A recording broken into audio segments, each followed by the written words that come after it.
Who?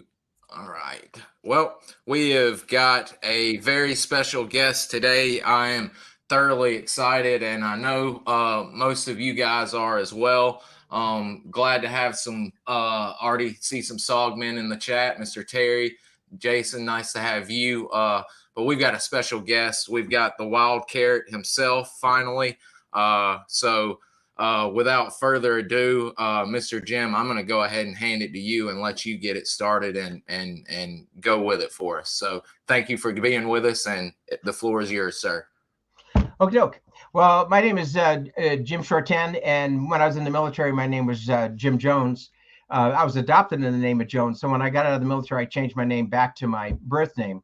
And I was born in Liverpool, England. I came to the States when I was around 11, and I got my citizenship back in 1964 when I joined the Navy.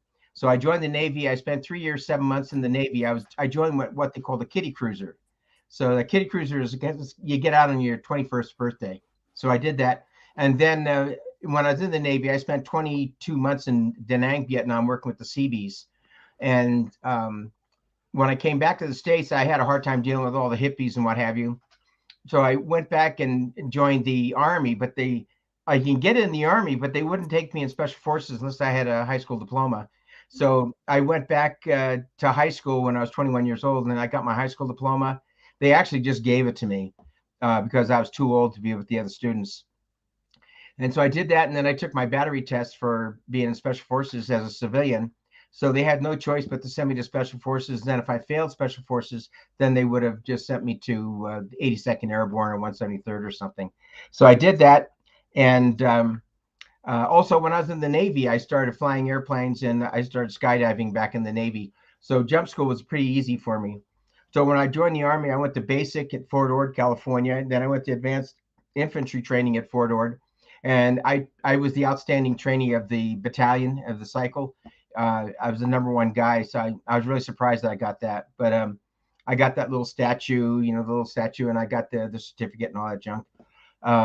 And then from there, I went to jump school, and jump school was a piece of cake for me.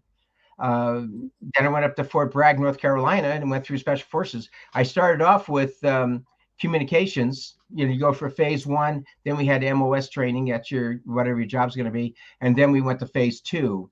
We didn't really call it the Q course back then, but so I went through communications, and then through communications, I was failing it. I couldn't get that diddy dum dum diddy fast enough.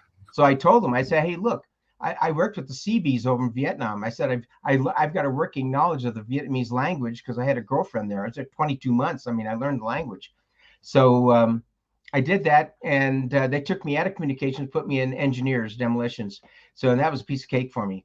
So I was always good in math. So I did that, and phase 2, and then I called Billy Alexander, Mrs. A up in the Pentagon, and said, hey, Mrs. A, can you get me orders to go back to Vietnam? Because I didn't want my brother going. So so she said, don't do anything foolish. Just stay there. I'll get you your orders. So I was the very last guy to get orders out of my group that I retired with, or graduated with. But I was the only one that went directly to Vietnam. So I went straight over to Vietnam. The others, I'd probably say half of them went to other groups, and they cross-trained, and then they ended up going to Vietnam as well. So just about everybody ended up going there one time or another. So I did that. So I finished that. I went back to Vietnam. I served on an A team for a while, and then they turned over to Regional Popular Forces after about 5-6 months. And so from there, I went up to, I put in for CNC, and I got CCC out of Kontum. And so I went up there, and I ran one mission, and as an assistant team leader. And then I became the team leader after Dan Sturr. And then I had a few missions, and then he asked me if I wanted to train for a while. And so I went down the train down at Longton. So I went down there and taught POW snatch, infill, exfil techniques, jumping and rappelling and ladders and that sort of thing. And I think I said POW snatch missions. Yeah, I said, or prisoner snatch missions. I taught that as well. And so from there, I came back to the States. I joined the 12th Special Forces Group. And when I was in the 12th Special Forces Group, the whole team decided to go underwater. So we became underwater operations. We all went to Key West and finished the school down there. And and that was it. Then one day I was training pararescue guys in the Air Force, night vision and submachine guns, and I didn't know who these guys were. So I talked to them, and they told me, "Why don't you come on down? We'll give you a tour." So I went on down to the 129th Aerospace Rescue Recovery Service, and they work at a Moffett Naval Air Station, but they had one of those big balloon hangars, and they kept the C-130s and the H-3 helicopters in there. And so I did an inter-service transfer and went on down to the pararescue and the Air Force. And they sent me, I jumped with the guys for a while, did a bunch of stuff with them. I had to pass a test, but I had no problems passing the test. So then when I finished that, they sent me down to Kirkland to go through pararescue school. I didn't have to go to Lackland, which is what they affectionately call Superman U, because the reason they send people there is mainly so you don't fail scuba school, jump school, or any other schools. And I had no problems with that. I was already, doing water jumps, all kinds of stuff. I went through free fall over in Vietnam, and so I did everything. I mean, I already had it under my belt. So I stayed with the 129th, and then I got injured on a few jumps, and then they booted me out. I had 20 years in total, and so they booted me out, and then I went to school and became a doctor, and I'm a radiologist. And so when I finished that, I'm retired now. And now what I do is I go out and I hunt for meteorites, and just pretty much just being a bum. So if anybody has questions, just ask me from there. Sir, let's see here. We've already got a few laid out here. Let's see. Excuse me, guys. I've had a frog in my throat all morning for some reason. Well, first off, some of it's going to be gear related, but guys, Mr. Jim has been extremely gracious enough to let me use nearly all of his photos. So I'll be bringing up photos, and that's going to be getting him to share some more. And also, I'm sure y'all will be asking questions behind them. So we'll get some questions going, and I'll start bringing up some photos. But Mr. Jim, here's the first one. What knife? They had that SOG knife that's really common that everybody had. But when I got there, I don't think anybody had a SOG knife that you see in the pictures. A lot of guys had just the OK bar. And then I went and got I think it's called the Combat 1 or something like that. It's a Gerber knife. And I carried a Gerber. And that was my main knife. And it had the curved blade a little bit, so it looked like a boot knife. And it was probably about yay long. It was probably about maybe 12 inches or so, 13 inches long. And when I came back, my son didn't want it, so I went ahead and I sold it for like $2,000. Wow. Yeah. There's some of the guys were lucky enough, like you said, to get the SOG knives, and some just didn't. And like you said, the K bars were very looked highly upon. And then I'm blanking on that famous name. Is it Travis or there's some knife brand that was very, very Randall. There you go, sir. Yes, sir. I knew you know. A lot of the guys carried Randalls and Gerbers. I see along with your Gerbers and I see Randalls being the majority if guys didn't have a SOG knife, so to speak. Yeah, the Randall had a survival knife where you can open up the back end, unscrew it, and you can put fishing line and stuff in there and close it back up. I may have misunderstood, but I think it was some of the CCC guys that were using Randalls. I think they may have actually gotten in touch with Randall at one point in time and asked for specifications on some new releases, and I think they may have actually gotten some Randall knives to y'all at CCC. I'll have to verify that, but well, I believe I heard that. Yeah, a lot of guys, what they did is like Johnny Plaster would, he ordered a bunch of magazines for us. And if I'm not mistaken, I might have got my Gerber through Johnny as well. I think he put an order in. And some of the guys they had contacts with these companies and they would bring them over. Like what do they call those spats, those things that you put leggings on. Mr. Ray Harris. A whole bunch of those to send them over and, stuff like that. Another unique thing of CCC. I've seen a few Force Recons, very few, mostly the leggings were a CCC thing. CCS didn't really do it. Maybe CCN had one or two guys that would do it, but that's purely a CCC thing. And I've always found that neat that you could differentiate a CCC team in a photo with the leggings. Did you? No, you didn't use them. No, I didn't want them. I just taped my pant leg. Okay. I was always curious about that, and guys getting. I heard a lot got out, and even some. I heard some of the guys even found at the Army surplus store. They actually had smaller child side leggings for the yards, and actually some of the yards ended up getting some for a while. So yeah, that was pretty guys on my team that wore them. Wow. Okay. They're neat looking, and like you said, I don't know how it would be, and with you taping it up like that, the CCS guy says they didn't have any problems without leggings, but they do look really, really cool out in the field.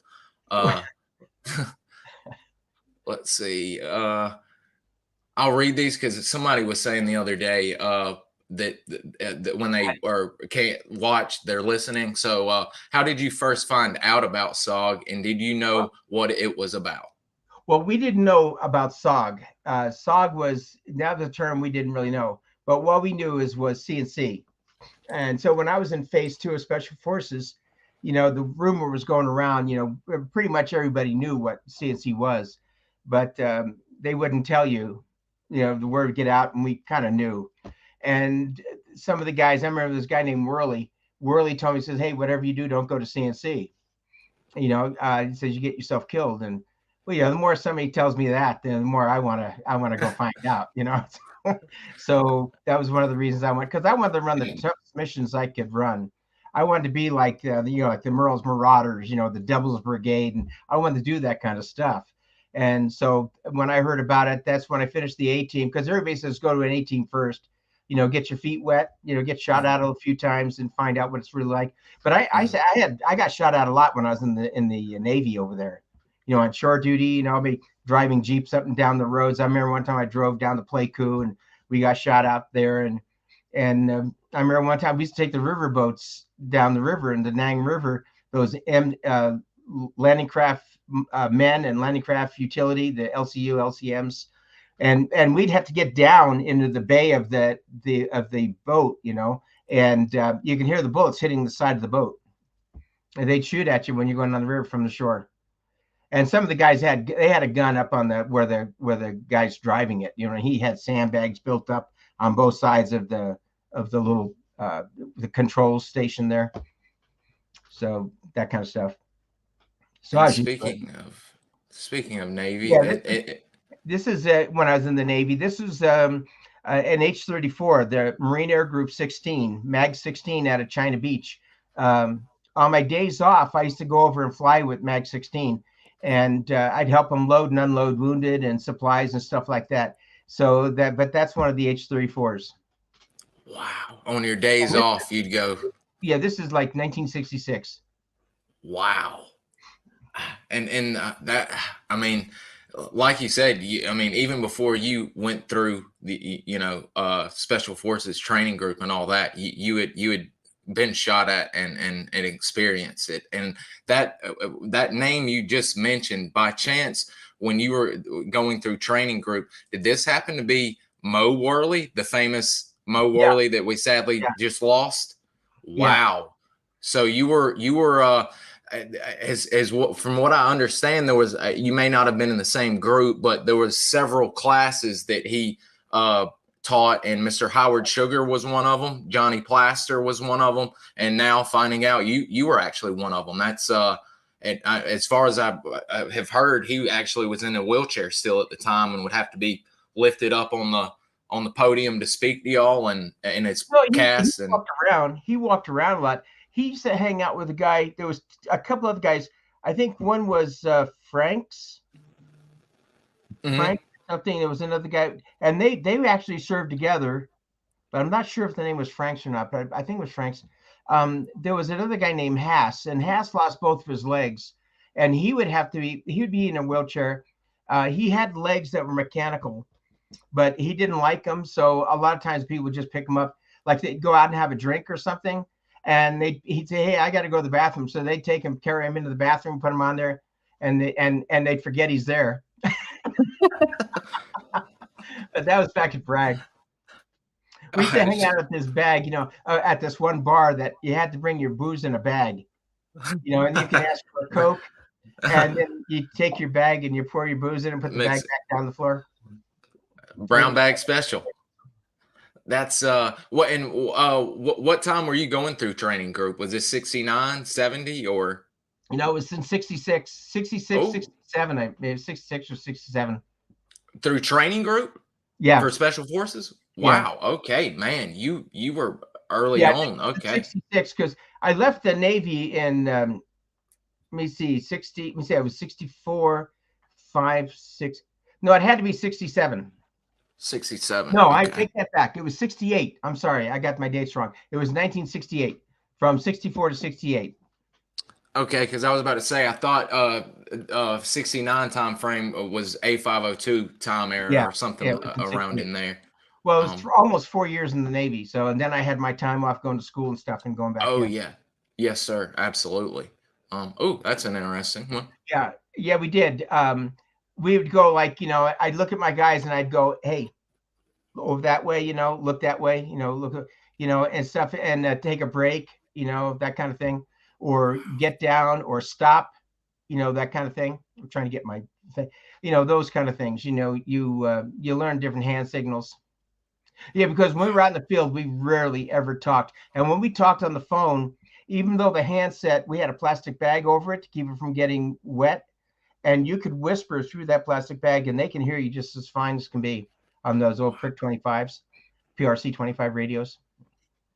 And I'm imagining to further go on with the hand signal question, I can imagine, and actually part two is probably going to tie into this of his question. But I imagine with your training and all of that, and I'm about to put it up, but did you have a particular signal to let them know, hey, we're about to let it fire, we're about to go rock and roll, something's happening, somebody's picked up, or do y'all automatically just? We did everything we could to keep from getting into contact, because our job was to go out there and get information, not to get into contact. But the if I saw somebody, I'd say, break, get down, and I'd say, I see, 2 people walking, stuff like that, just all hand signals, because your voice can really carry. Oh, so we rarely ever talked. That's a good one too. What type of immediate action drills did you train, and which ones or one worked the best in your experience? Be honest with you, none of them actually worked. But we trained for like side contacts, front contacts, or back contacts. We trained in the immediate action drills. When you're training out in the field, a lot of time you're doing it in an area that's pretty much flat, or on the side of a hill, and there's no trees and stuff. But when it actually happens, you're going to run into trees and bushes and everything else. And so it kind of screws everything up. But the main idea with the immediate action drill is I never fired fully automatic, like you see some people say. What I did is the first guy would shoot, bang, bang, bang, bang, and be walking backwards. And then as soon as you parallel the next guy, he would go bang, bang, bang. Because as long as there's bullets going out there, they're not going to shoot back at you. They're going to keep their head down. But if you fire fully automatic, you're going to lose a lot of ammo. And, the 1 or 2 rounds would be in that area, and then the rest are going to be up in the air somewhere. So I never fired fully automatic. I never did. The whole time, the only time I fired fully automatic was when, like one time I did on one mission where I was getting on the ladder and I fired fully automatic as we were getting out. I was on the ladder already, so I'd fired fully automatic. One time I came out on ropes. There was 5 of us on the ground. They dropped 4 ropes down, and John Caviani, John Caviani, Medal of Honor recipient. Johnny and I were on a mission together, and Johnny and I came out on one rope. I hooked him up here, and he hooked me up over here on the one rope. So we hung down below everybody because we were heavier, and we're down below. And Johnny's shooting like crazy, and we're spinning in a circle. I'm yelling at him to shoot the other direction. So finally, I started shooting the other direction. We fired automatic on that one. That's about the only other time. Wow. And Oh yeah, see, you can put two people on one rope. The ropes are strong enough. The other thing I did is I had a mission where I had to go in and get a guy that was killed on ropes. So after that, what I started doing was hooking guys up. I put one rope down here, hook one side here, and the other side of the rope to the other guy. And we did that all the way around till you got another one here. So everybody was hooked up to two ropes, and that made it. I mean, you'd be off balance because some people are bigger than others, but still, you were. If one of the ropes broke, you'd still be hanging there. wow. And that's I mean, Mr. Caviani, people don't realize all the stuff he was getting into, very other than his heroic stand on gosh, Hickory, right? Yes, Yeah, Hickory. that's how you got captured. Yeah, People don't realize he was on a team and ran recon and also strap hung on some pretty interesting, and that's very interesting to hear your connection with Mr. John. But I believe this is one of your photos, sir, of you riding strings right here. yeah. No, that's not a stable rig right there. That's the McGuire rig. Oh, yep, there it Yeah, is the in the legs are dang. sticking out to the side. The guy's sitting in a harness. He's sitting in a loop. Okay, But yeah, I took that picture from somebody else. That's not one of my own. I didn't take it myself. okay. Oh, Yeah, because we rode stables all the time when I was there. We carried a Hansen rig with us. It was just a big loop, but we carried that for prisoners. You just strap the prisoner into it and take off with, get him out of there. I wonder if this was the Stabo one I was gonna show. It might be That's too stable. blurry. Yeah, that's Okay, a stable rig. I took okay. that picture down at oh when I was on A502. Um, Oh, yeah, the Recondo school guys were doing. That's the Recondo school guys. oh wow. Oh, so how close was what were the Recondo school guys doing near y'all, or what were y'all doing near Well, this is them? over by Nha Trang. The Recondo school Oh, was in Nha Trang. there you go. Okay. Wow. So you got a good little first hand glimpse of training in progress right there. Yeah, Wow. Okay, that yeah, is because very I didn't neat. write strings until I got to CCC.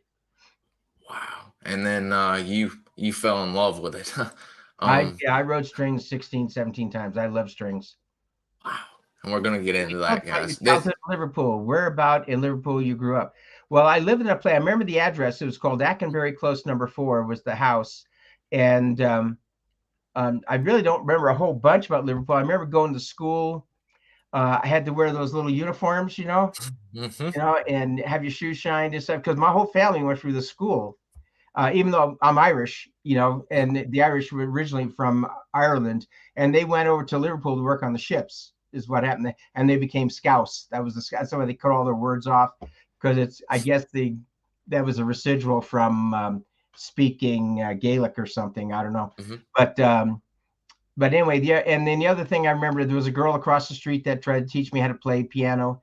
She taught me how to play chopsticks, that sort of thing. I remember the winters were pretty cold, but I had to walk to school. And but I mean, and one of the cool things about Liverpool is when I was there, I went to school with Ringo Starr, and I guess I think it was the fifth Beatle, Mhm. the other guy, because I think he was a drummer too. And but they were in the upper classes. Ringo's like 3 years older than me, so he's in the upper classes. So, and I was in the lower class, so, but I remember one time I got in trouble and I had to get a cane across my knuckles. And I Ooh. think might have been in his room. So I don't know. I remember the room had the desks around the outside of the classroom. In the middle of the class had a map of the world painted on the floor. I remember that. And you put your hand out and they whip it, they whip it. If I can get up here, they whip it with a cane across your knuckles, and they do it twice. One's not bad because that hurts, but to put it back out again is like, oh no. I can only imagine. That's like my father's stories when he was in Chicago going through Catholic school, and those nuns would get those metal edged rulers and watch it and just wreak havoc on them. Well, I was raised in Colorado up in the mountains, and I remember going to school there, and we had a guy. His name was Polak. I can't remember his first name. His last name was Polak, and he used to get in trouble all the time. and they would bust 2x4s over his butt, and he would go, like, yeah, so what? Yeah, is that all you got? Kind of. I'm going, man, that guy's tough, man. You hit me with a 2x4, I'm gonna cry. Wow, what a yeah, especially taking. I've had some wood paddlings, and they brought me to my knees, and I can't Yeah, imagine a 2x4. yeah, the Board of Education. When you were training up in recon team, what were the friction points you spent the most time on? I think the main thing I wanted to make sure is that the guys had everything they had. I check all their equipment. I wanted to make sure they had all the equipment they needed to go do the mission. Make sure they had enough water, and I'd make sure their weapons were good. We'd go out and I'd have them shoot their weapons before we went on a mission to make sure the weapons are all working. Even if you clean your weapon, as soon as you get done cleaning it, you want to fire a round through it to make sure it's going to work. So that was probably the big points. You got to realize that these teams, these guys, I worked for the Montagnards. I had all Montagnard team. And you got to realize these guys have been fighting a lot longer than I have over there. So they knew A&I drills probably better than I did. They knew contact out in the field a lot better than I did. So so I listened to them. I mean, I wasn't one of those guys who would say, like, you do what I say. I'm the team leader kind of thing. But I mean, I was a team leader and I had to have control of the team, but I listened to them. And if they said something like, well, let's not go this way, I think we should go this way, I listened to them, unless, of course, it was taking us away from our objective or something of that nature. But we'd work around it somehow. And I got along great with the guys. In fact, I split them in half. I split them in half because I spoke Vietnamese. So I had one guy that spoke Vietnamese in Montagnard. So I'd speak to him and he'd translate it. Wow. And Totally was my main interpreter, and he used to go with me a lot. But the other guy would totally want to take time off with his wife because she was having a baby or something. I did that. Wow, that and you having a Vietnamese girlfriend in your earlier tours in Vietnam and learning Vietnamese, I can imagine the help and also building bonds, being able to communicate in their native tongue, that helped you out building bonds except you with don't want to speak teams. Vietnamese to a Montagnard, though. Oh, no, no, no, no, no, no, no, no, no, no. But one of the fun things is I had an interpreter when I was on the A team at A502. I was by myself. I had an outpost out in the middle of nowhere. It was the furthest outpost, and it was just north of Dang Batin, and it was on the other side of the mountains from the Trang. And my interpreter was Chinese. He spoke 7 languages, and Big Nua was his name, Nua. And we called him Big Nua because he was a big guy. And we'd go out and we'd go downtown and have a bite to eat or something, and I'd hear people in the background talking about me in Vietnamese, and I just turn around and answer them. No, I tell them, no, I'm 21. I'm 21 years old, or 22 years old, like that, and I'd answer their questions for them. That's my baby picture. That's 21st, and the next one I think is the time frame you're talking of. But look at the young wild carrot right there, still in his navy blues there. Yeah, and I had really bright red hair. Oh, it's coming through even on the non-colored photo. It's somebody made a comment, and he may know you. I need to get his name and see. I don't know if I need to say it on air, but I'll get with you after. He was talking about, thank God they had hair coloring and do-rags and everything, because the wild carrot's hair was a visual panel basically on top of his head.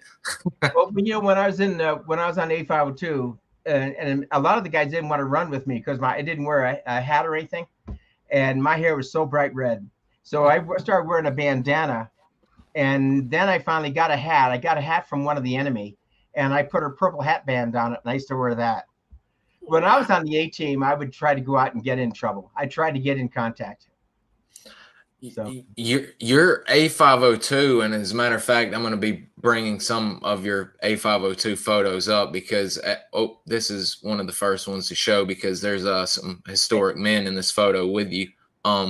But would you mind, I'm gonna get to some more questions. Would you mind, while we're on A502, speaking a little bit about the history and your experiences on A502?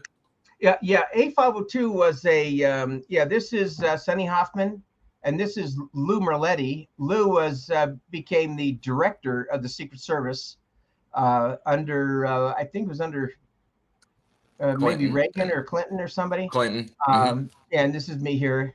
And you can see some of my red hair here. Oh, yeah. But A502 it's the largest A-team in the world. It had over 50 people on it. And the reason for it is that they came directly under headquarters instead of like under a B or C team. They came directly under headquarters, and they were a security force for Nha Trang. And so if you were at Nha Trang and you looked out in those mountains, you'd see little outposts way out there all around the place. And what that was is they had one American on all of them, except for a couple places had two Americans because they were bigger. But mine was away on the other side of those mountains, and I had 133 Vietnamese with me, and it was CIDG Company 554, and those guys. What we did is I'd send them out on patrols around, and I'd go with them on the patrols a lot of times. I had a Vietnamese Special Forces guy with me. It was Luc Lam Doc Viet, and they all trained out of Dong Ba Tin, by the way, and then. So those guys would stay on the camp, and I would go out with the teams, and we'd go out there and we'd come in contact. I got hit about every day and a half when I was on A502. Yeah, this is a picture of me out in the field. I'm probably reading some sexy novel or something. But there, what we did is we had people outside they watched the perimeter and set up areas, and we just put hammocks up in the middle. You can see there's a hammock right here. Coming down, there's another hammock, coming down right here. But we'd sleep in hammocks, get us off the ground. I remember one time I took a break and I sat down against a tree, and I had a pit viper come out from between my legs, and he just did his own thing, just walked away. And you can see how here's my knee showing. I tore my pants. I mean, these tiger stripes were really wimpy. I changed it. I just got a new pair. I wore it for 1 week when I went back, because I had one day a week off. Mondays was my day off. So I would drive back to the main camp, and two guys would come down and stay at the camp, and I'd take the vehicle back and go to the main camp. And I just took my clothes off, threw them in the garbage, took a shower, wrapped the towel around me, walked across the compound, got a new uniform on, and then I just go downtown and get laid or something. So I had a few girlfriends there. There was a place down there in Nha Trang called the Streamer Bar, which was a Special Forces bar, and it was a good place. We had Sung was there. Everybody called her Candy. Then I had another lady friend, Lynn. She was a real sweet gal. But her and I would go out and have a bite to eat, go to a movie or something, then go back to their place, and I'd spend the night there. And the next day I'd take a jitney back to the headquarters, get in the Jeep, and drive back to A502, and tell them, hey, I may have a meal here, and then so I'd go on back down to the outpost and give the Jeep to the other two guys, and they'd come on back. Now, this is where I had to clear an area. The old camp used to be down the bottom here around where these trees are, and the camp got overrun. So what happened is I moved the camp up on top of a hill and rebuilt the whole thing, and really fortified it really well. And right here, what I'm doing is I'm clearing out some of the trees that were down below me, because the enemy would get behind the tree and they'd fire at you.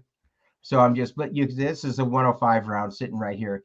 I used to catch the truck coming down the road. I'd see him coming down, and I knew he was getting ready to destroy all the ordnance. So I'd get in my Jeep and run on down it. And I'd pull him over and say, hey, let me take your ordnance. He goes, well, if you take the ordnance, you got to take all the ammo with it. And you can't blow up ammo. It just scatters.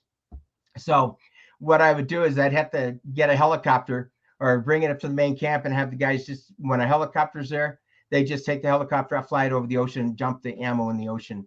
And because you can't really blow it up. And it was no good. It was all kind of rusty and stuff.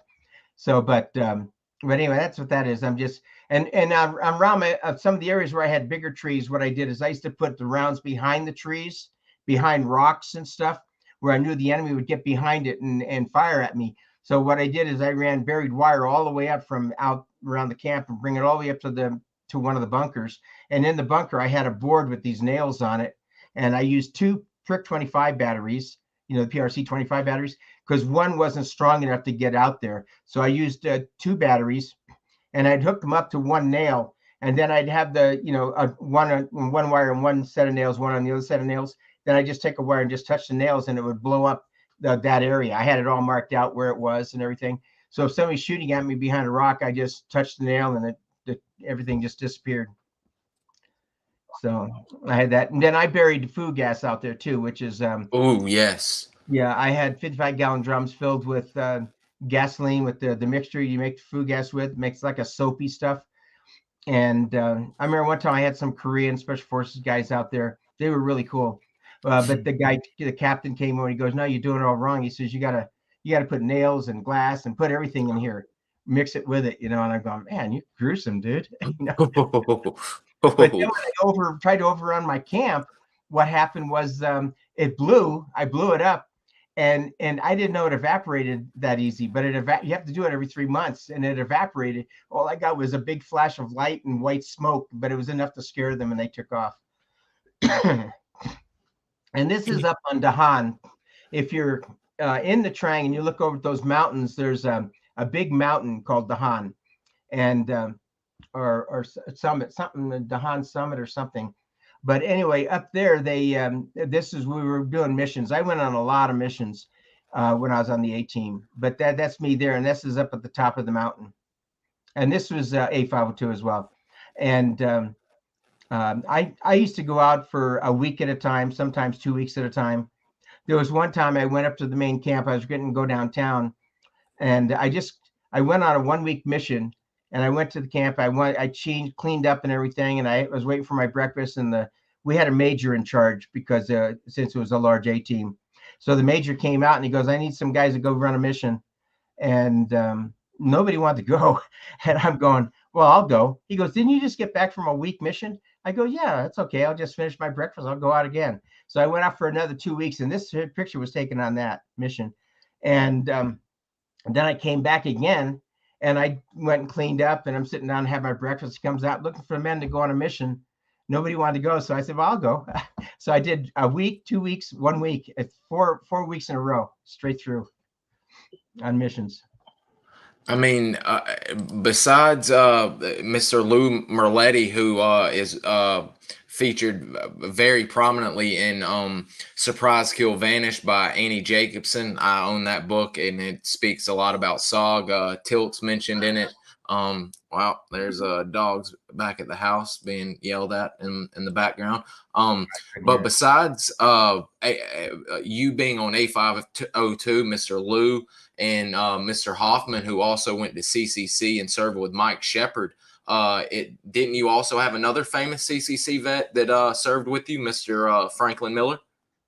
Oh yeah, Frank Miller. Frank and Chuck Hines, and I can't remember Carlson's first name, but Carlson, the 3 of them came into A502, and they were just there temporarily for like a few weeks.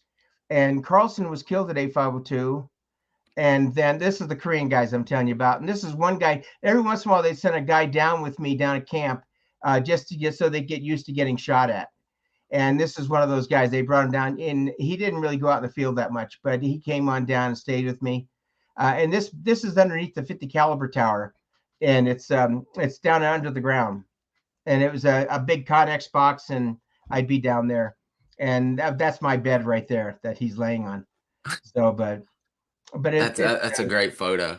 Yeah, it's a great picture. And notice, guys, he's in his tiger stripes. And the other photo, that's what I was meaning to bring up. You mentioned you literally were blown out, or your legs were showing. And I always get asked about SOGmen and tiger stripes, and I'm glad you mentioned how weak they were, and they were good for around camp, or maybe going out and about and training or what have you. But getting in the bush, they're gonna fall apart on you in a heartbeat. Yeah, and actually, I hate to say it, but I only took a shower once a week, so because there's no place to take a shower out there. No.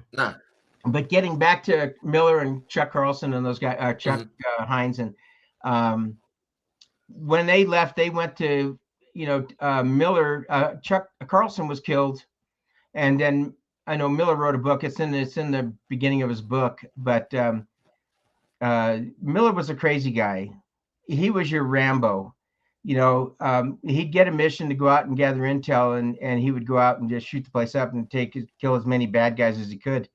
And but if you got in trouble, he's the man you wanted to go get you. He was a good man. He loved combat. I remember one time we found a cave where there was a bunch of enemy, and Miller went up. He was running up there, and he said, "I'll go over to the cave." He goes in, to make a long story short. He goes into the cave, and when we were up there at that cave, one of our guys is Sonny Liston, I think was his name. I can't remember. Sonny Hilliard. He was there, and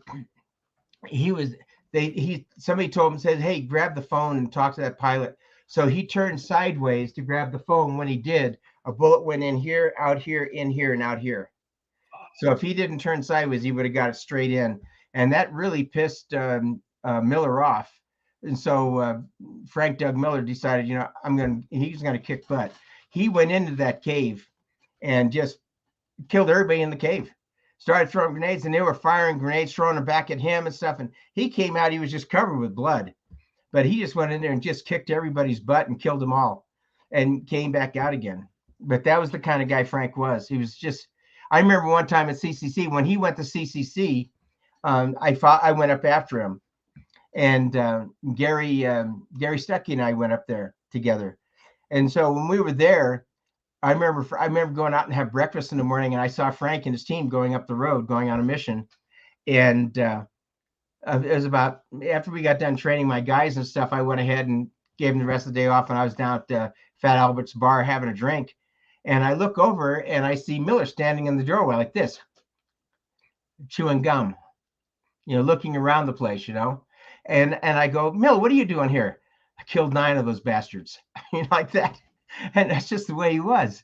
And I don't know. A lot of people don't know it, but when he was put in for a Silver Star, or he was put in for his Medal of Honor, he was actually put in for a Silver Star, and it got upgraded to the Medal of Honor. I had no idea about that. Yeah. No. Wow. Now, don't hold me to that, because that was a rumor I heard right off in the beginning, that he was actually put in for a Silver Star, and boom, next thing you know, it was a Medal of Honor. But he earned it. I mean, if you were in trouble, he's the guy to come after you, either him or Bob Howard. Because Bob Howard was just a very good, he was a good soldier, a very good soldier. I mean, he always wanted to take prisoners, and he would stand behind a tree when guys were coming down the trail, and he would jump out with an axe handle, but he always hit him too hard. That is one of the most famous ones that Mr. Ray Harris finally laid on me, and it blew my mind. Pardon the pun, if you will. But yeah, Mr. Bob, gosh, another hatchet force, and he would strap hanging on recon teams. Yeah. What a man! What a man! Recon that you didn't have at the time. Night vision goggles would have been really nice. We had what was called a metascope, and it was like if you had a little tiny flashlight, and it would only illuminate maybe a 8-foot circle, and that's what a metascope does. But the good thing about a metascope, when guys jumped in and they got scattered, they could see each other with the metascope, because it's infrared, and it'd be like them shining a flashlight at you. That was the good thing about those. We had starlight scopes, but they were huge back then, And I used one on one mission when I was at A502, and because you can use them during the daytime too. You just leave the covers on them, and you can see daylight. But I had one where we were sitting there getting ready to take a break, and we were getting ready to set up an ambush later on. We thought we'd take a nap, and it was just about. Sun was just getting ready to go down. It was getting dark in the jungle there. And I'm talking to Jim Roush, who was actually former from CCS. Jim Roush, he was lieutenant. And he goes, him and I are talking, and I'm going, "Why are they putting the claymores out? Oh, those are bad guys. He goes, where? Right there. And I took that scope. I looked up at the top of the mountain. I could see a saddle. And then I just took it and I put a magazine of tracers in. And so I brought it down from that valley. I go right there and I just opened up this magazine of tracers. You don't ever want to do that, because I just told all the enemy where I was, and they're all shooting at me. And a bullet hit. I got down to the ground. A bullet hit right in front of me on the ground, kicked something up, and it hit me in the face and knocked me for a loop. Oof. Like they say, tracers work both ways. Yeah. Oof. So, but before I get into leave that question up there for a second. But yeah, the other thing was I wish I had something like I use these new vision scope, night vision scope. Man, they're phenomenal. Ooh. And other than that, I think I can't think of anything else, because we didn't travel heavy. We traveled pretty light. You know, it just we carried a lot of. It was mostly weapons. You know, I carried like a sawed-off 12-gauge shotgun. I carried different times. I carried a sawed-off M79, and I had beehive rounds in it. And then I had I carried a 32, a Colt 32 pistol around my neck, and that was my cat house gun, but I carried it with me as well, because it wasn't heavy or anything, and it just hang on a rope. Tommy. So let me see. Anytime someone told you not to volunteer for something because it was too dangerous, you did. Did you ever regret volunteering for anything? No, never. No, I've never regretted it. No. Could you shed some light on your Indigenous team members? What were their responsibilities like? Well, you know, we had like the 1-0, the team leader, 1-1 was assistant team leader, and they had the 1-2, 1-3, 1-4, and I don't think there was 1-5s, but the Indigenous personnel, they had like 0-1, 0-2, 0-3, 0-4. They had those kind of guys. And the one guy totally was, well, I had another guy. Yule was my 0-1. Yule totally was my interpreter. And the 1-2s, I didn't really, I just let them go where they wanted to go on the team. But their responsibility was just to support us in a battle is pretty much it. That was pretty much it. And they were very good at it. They were very good at it. I loved working. This is my team here. This is Tolly here. This is Joel here. And Mike Potter used to have the team, but he got shot in the shoulder and he was gone for a while. And then he came back after he got healed up. And Lull here, and I can't remember these guys here. Can't remember their names right off. He got married. This guy here got married. And I remember when I was down at Longton, I came back up and went to their wedding. And I went out to their village. I borrowed a truck because he had to move all his gear over to where his wife was going to be, and or vice versa. And so I went to I went and got a deuce and a half, and they said, well, you got to get it back here before tonight. So we partied hard. I remember they had all the tribal, they lived in huts, you know, on stilts. And so I was going up the record was playing, but it was going, you know, it was already finished. So I was climbing up this ladder to get in there and to fix the ladder, you know, fix the record. And all of a sudden the ladder started going backwards. And I went down, I hit the ground, I rolled through the fire and onto the other side. And I was just so friggin' snockered. What happened is when I first got there, these girls wanted to drink. There was like 13 girls there, and they all wanted to drink to me. So I had a can of, it's a Coke can, and rice wine. And I drank it down. I go, thank you, girls. And then Toby goes, where are you going? I go, well, what do you mean? He goes, well, they all drank to you, but you only drank to one of them. I said, you guys drink to all of them. I ended up having like 13 cans of this friggin' rice wine, and I got so friggin' drunk. And it was dark by the time we got that truck going back to the camp, you know, so we had to go through, and they weren't going to let us go through, and because they already had the concertina right across the street and all the guards out and everything. So they finally went ahead and came over, and they looked in the back of the truck, and they saw me laying there all, you know, passed out practically. And so they finally let the truck back in. I took the truck over, and then the guys carried me over to the yard's bar, and they laid me on some chairs. And every time they got a drink, they would pour a drink down my mouth. you know, and I wasn't aware of it. One of the other guys that was there, one of the other Americans told me about it. I go, dude, why didn't you save me? He goes, well, you look like you're having so much fun. Well, I woke up like 3 days later out in the berm on the edge of the camp. I was just laying there.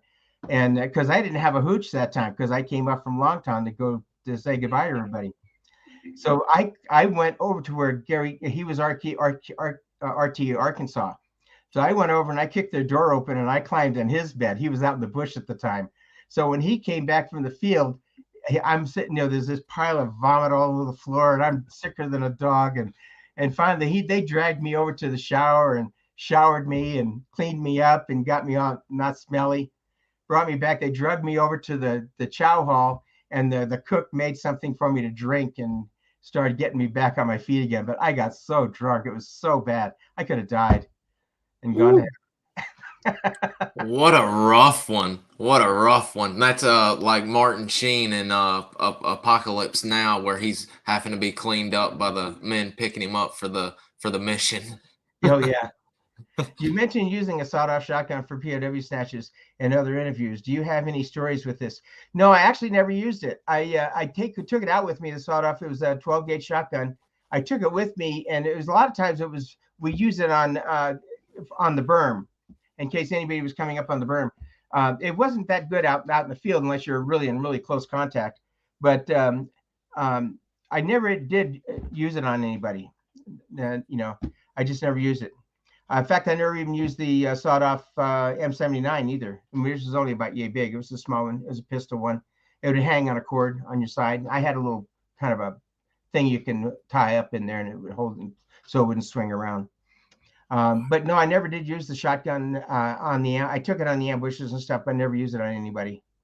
The only thing I ever used on ambushes was claymore mines. Wow, man.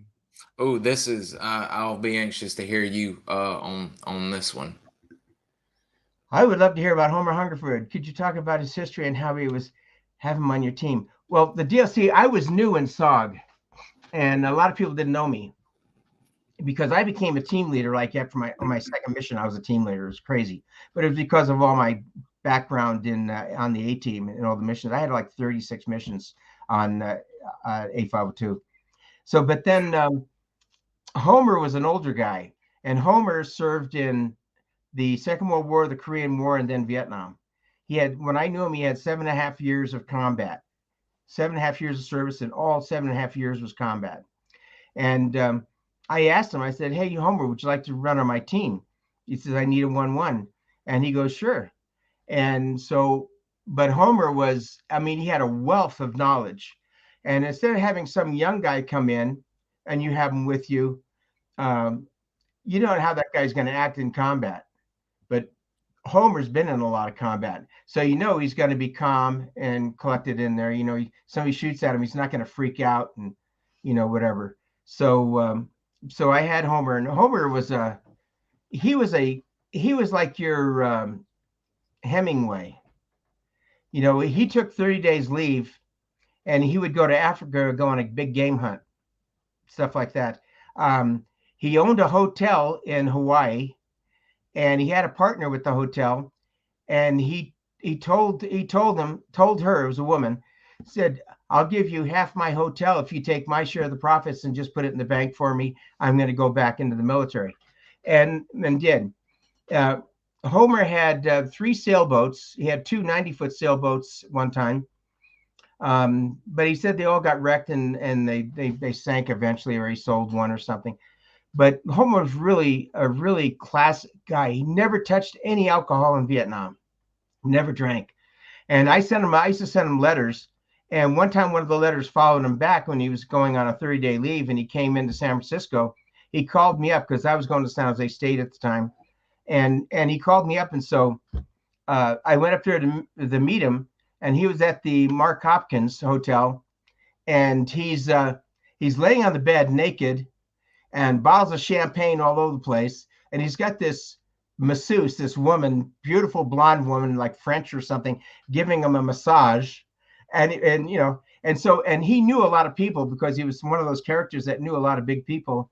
And so we got together. He goes, "Hey, we're going to go have dinner over in Sausalito. So we go over to Sausalito and we meet a guy named Lyons. I can't remember Lyons' first name, Lyons, but he was the camera people. He worked with the cameras for the movie Hatari with John Wayne. But this guy had a movie theater in his house. We went on down to have dinner. We had a great dinner. But then I didn't see Homer after that. After I said goodbye to him, he took off. He went to Hawaii for a while, and then he went back to Vietnam. And I didn't see him again. And then I tried to get a hold of him, and I heard he died. And then I found out that he didn't die. I went to one of the Special Ops reunion, and the president of the group was up there, and he goes, "And hey, Homer, you won the door prize." And I went up to him afterwards. I said, I think Homer died. He goes, "Well, you better let him know about it, because he looks like he's dead, but he's not dead. I mean, he was just here." So then I ran into Homer. There he is, right there. I ran into him at the SOA. So it was really good to see him. Yeah, you can see he's got 2 CIBs, and he's got the Silver Star, Bronze Stars, and I think the Legion of Merit, and a bunch of other stuff in here. But he was really quite a character. I really love that guy. He actually He to passed away at clarify 14. Pardon? to clarify on Mr. Homer's record here, that this was his second tour. He did his first with the first Cav, but he is a 3-time CIB award winner. Right. WW2, Korea, and Vietnam. One of 300, I think, to have 3 CIBs. What a man! I mean, what a man! Yeah, they might not have had the triple CIB at the time, so he might just went. He's not one of those guys looking for medals and stuff. He just loved the adventure. He was a cool guy. From hearing about him, from speaking to you, he sounded like he was the prototypical American soldier. I mean, he was a stud, to say the least. Really cool. Since you were in the Air Force and worked with NASA, do you believe in extraterrestrial beings? Great question. Yes, great question. What, I'm a very strong Christian. I believe in Jesus Christ, my Lord and Savior, and that's what got me through everything in Vietnam, and everything else that I've done, even being a pararescueman. But I do believe that the universe is pretty huge, and there's got to be something else out there. I mean, you think about it. Our Milky Way is what, 250,000 light years across, or something like that. I mean, you look at all those other little stars out there; they're suns, and there's a lot. Most of them are in our galaxy, but if you go out further, you go into deep space, you see nothing but these galaxies out there. And there's got to be some life someplace. I just think that I don't think we're meant to know. And but I believe that there probably is some life out there somewhere. And I'm good friends with a guy named Brother Guy Consolmagno, who is actually, he's a Jesuit, and he's the curator for the meteorites at the Vatican.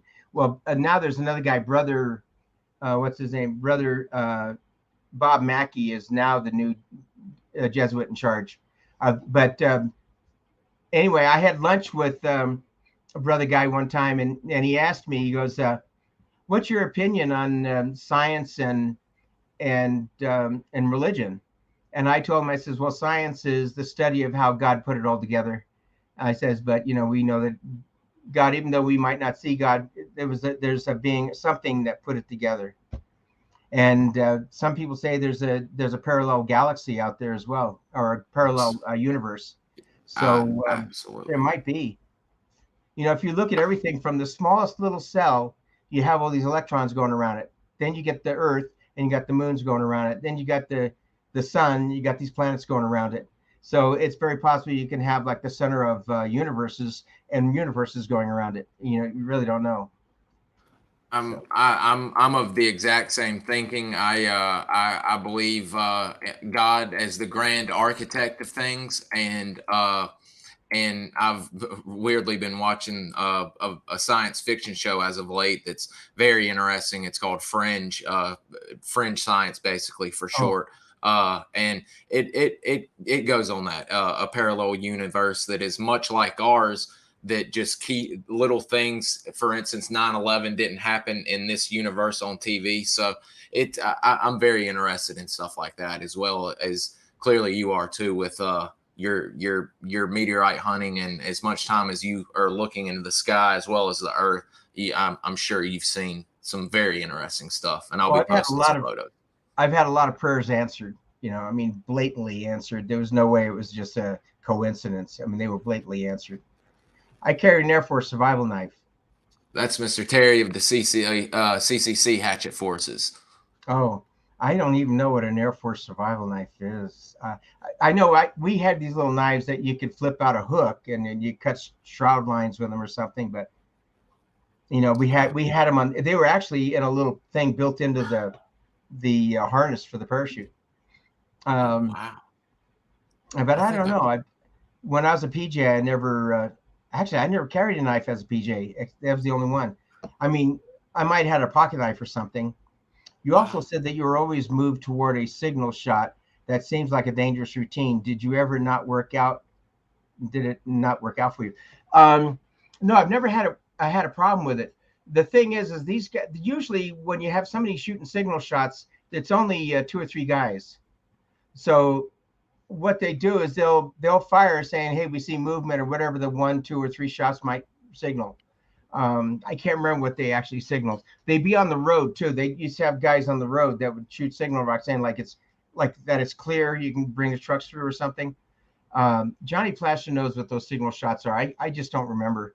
But yeah, I never. Yeah, the thing to do is if you hear a signal shot, move towards it, because if they know you're coming towards them, they're going to move out of the way and get out of there. They aren't going to try and get into a battle with you because they'll end up dead. But unless you surprise them.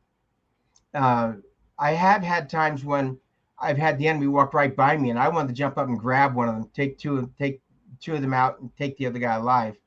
But I was with Joe Vandiver at the time, and I was strap hanging on his team, and they walked like 4 feet away from me. They were right. I thought they were going to hear my heartbeat. They were so close, and we didn't know we were next to a trail. We didn't know because it was triple canopy and stuff. So, but Joe didn't know how many people were coming behind him if it was the lead element, and he didn't want to get into a battle with them all. But we could have taken one of those guys pretty easy. I would have done it if it was my team. I would have just done it. But and just got the guy out of there as fast as you could. Have a helicopter come over, even if you have to take the guy out by himself. Just have him drop a rope, hook him up on a Hanson rig, and get him out of there. And then we just keep running until we can go do something else. But you know, it's all in retrospect. But yeah, I've never had a problem. I've never had a problem with going towards signal shots, and I've only done it maybe twice. On 2 different missions. You're also mentioning having a 5-quart bladder that you modified with a hose to be like a camelback with A502 or SOG. It was actually I think it was in both. I built it in A502 and took it with me to SOG. It was one of those little collapsible bladders, not that 3-quart bladder thing they had that's more plasticky. This one was like you can roll it up. And I had that in my backpack and ran it across my little indigenous rucksack down the side here, and I could just lean against a tree and squirt the water in my mouth. It worked pretty good. I also carried a canteen on my web gear too, though. It's ingenious. You are light years ahead of the camelback game. That's That's wonderful. a long time, a light year. I love that. Gosh, we've got some really great questions, guys. I'm sorry I was talking there at the beginning and y'all got a good build up. Oh, this is interesting. I'm always wondered about this with SOGmen. Oh, any experience with the Stoner 63 machine gun? I know some guys rocket the cut down RPD. Yeah, the RPD was a really nice weapon. They didn't have very many of them in CCC when I was there. I think it was Ed Wolkoff. Ed Wolkoff had an RPG. Joe Walker. 2 of them. I think Ed had 2 of them on his team, but he had like a spy team. He had like, I think 9 or 13 guys on his team, and he went out heavy. He also took 60 millimeter knee mortars with him, which you don't put it on your knee. It's just has a little thing like this you put against a tree or something. Like Joe Walker also. Yeah, Joe Walker, he might have 2. Joe took my team when I went on 30 days leave. Oh. Yeah, Joe was an excellent soldier. I was really happy that he got RT Delaware because he was such a good soldier. Wow. On the Stoner, No experience with the stone. The only experience is, the Car 15, the little cut off M16. That the AR stands for, I think, what is it? Arrow, not Aerolite, Arrow. Armalite.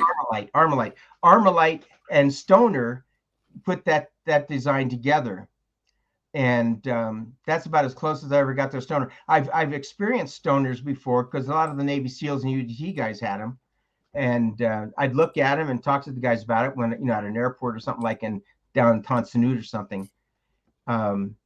But yeah, no, that's the little one right there. And it's just the point, man. This is RT Illinois, by the way. I only ran one mission with RT Illinois, a bright light mission, and he's carrying an AK, the point man, and he'd wear a pith helmet when we went out in the bush. But this year we were just doing some INA drills, and we came on back and took a picture.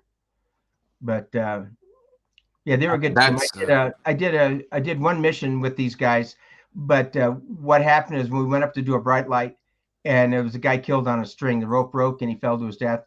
And so we went in, and all I did was I took myself, the 1-1, and at that time, Steve Keever was the 1-0, and Steve was on 30 days leave. But while we're up there, Steve happened to come back on leave. And so he came up to Docto, and I go, Steve, what are you doing here? He goes, I just thought I'd come up and heard you guys are here. I thought I'd come up, say hi, see how you doing.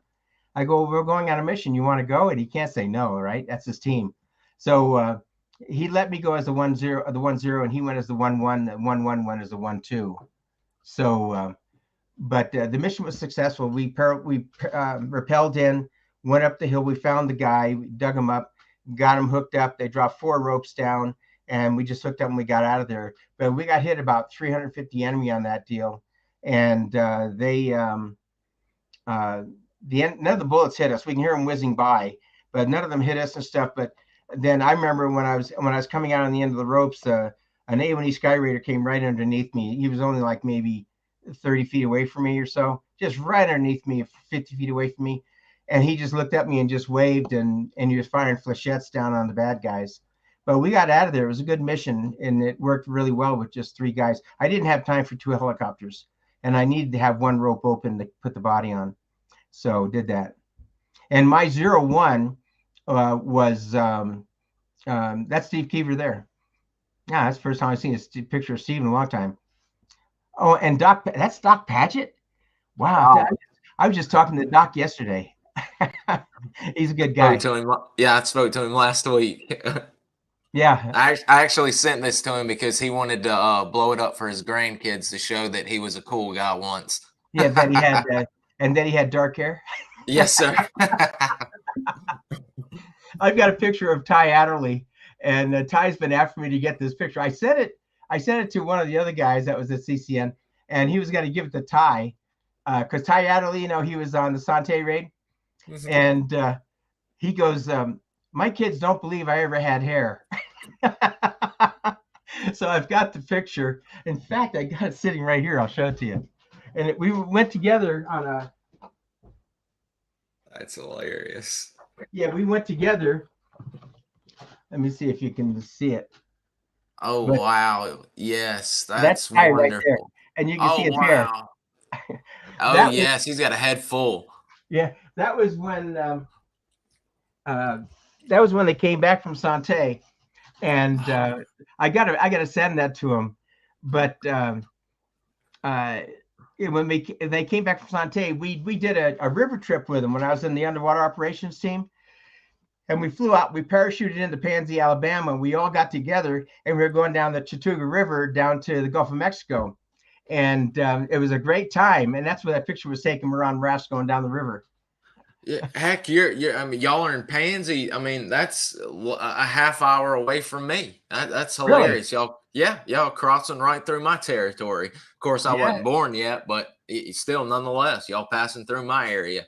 Well, we went all the way down to the river. In fact, we would sneak across and go to a restaurant because we had to live off the land, eating heart of palm and all that stuff. So we snuck across the river in some rafts, and we had turtle soup and all kinds of stuff, eating a meal, and we'd sneak back again. But when we got down at the bottom into um, oh heck, I can't remember the name of the sea that river runs into. But anyway, we got down in there, and they had a big party for us at the city, fish and everything, all kind. And my buddy and I remember my buddy and I snuck out into the kitchen. They were closed. We asked them if they can get a sandwich, and they said no, it's the kitchen's closed. We snuck into the kitchen, cracked the door open, and we were making sandwiches, eating turkey and all kinds of stuff. As finally somebody comes in and goes, "If I knew you're that hungry, I would have made you a sandwich." But we had so much fun. We had some women in there, and this is kind of, we had women in there and stuff, and they're all hanging out with us, and they started, and some of the the fifth group guys were changing clothes with them, and their clothes were getting ripped and torn and everything else, and everybody's practically naked in this bar. And I remember when Al Hoquin and we took off. We were hitchhiking down the road, and a cop picked us up, and we're drinking beer. And the cop picks us up, and he takes us to the next bar, and he gives us his card, and he goes, "Hey, when you guys are ready to go back, give me a call. I'll come pick you up."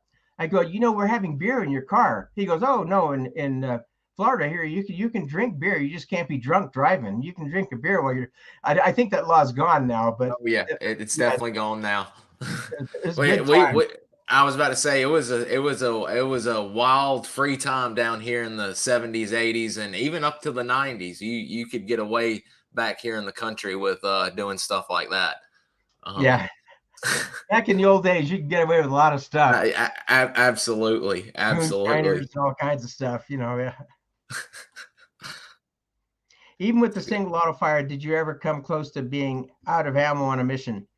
No, I don't think I've ever been. I don't know. I don't even know how many firefights I've been in. I have no clue.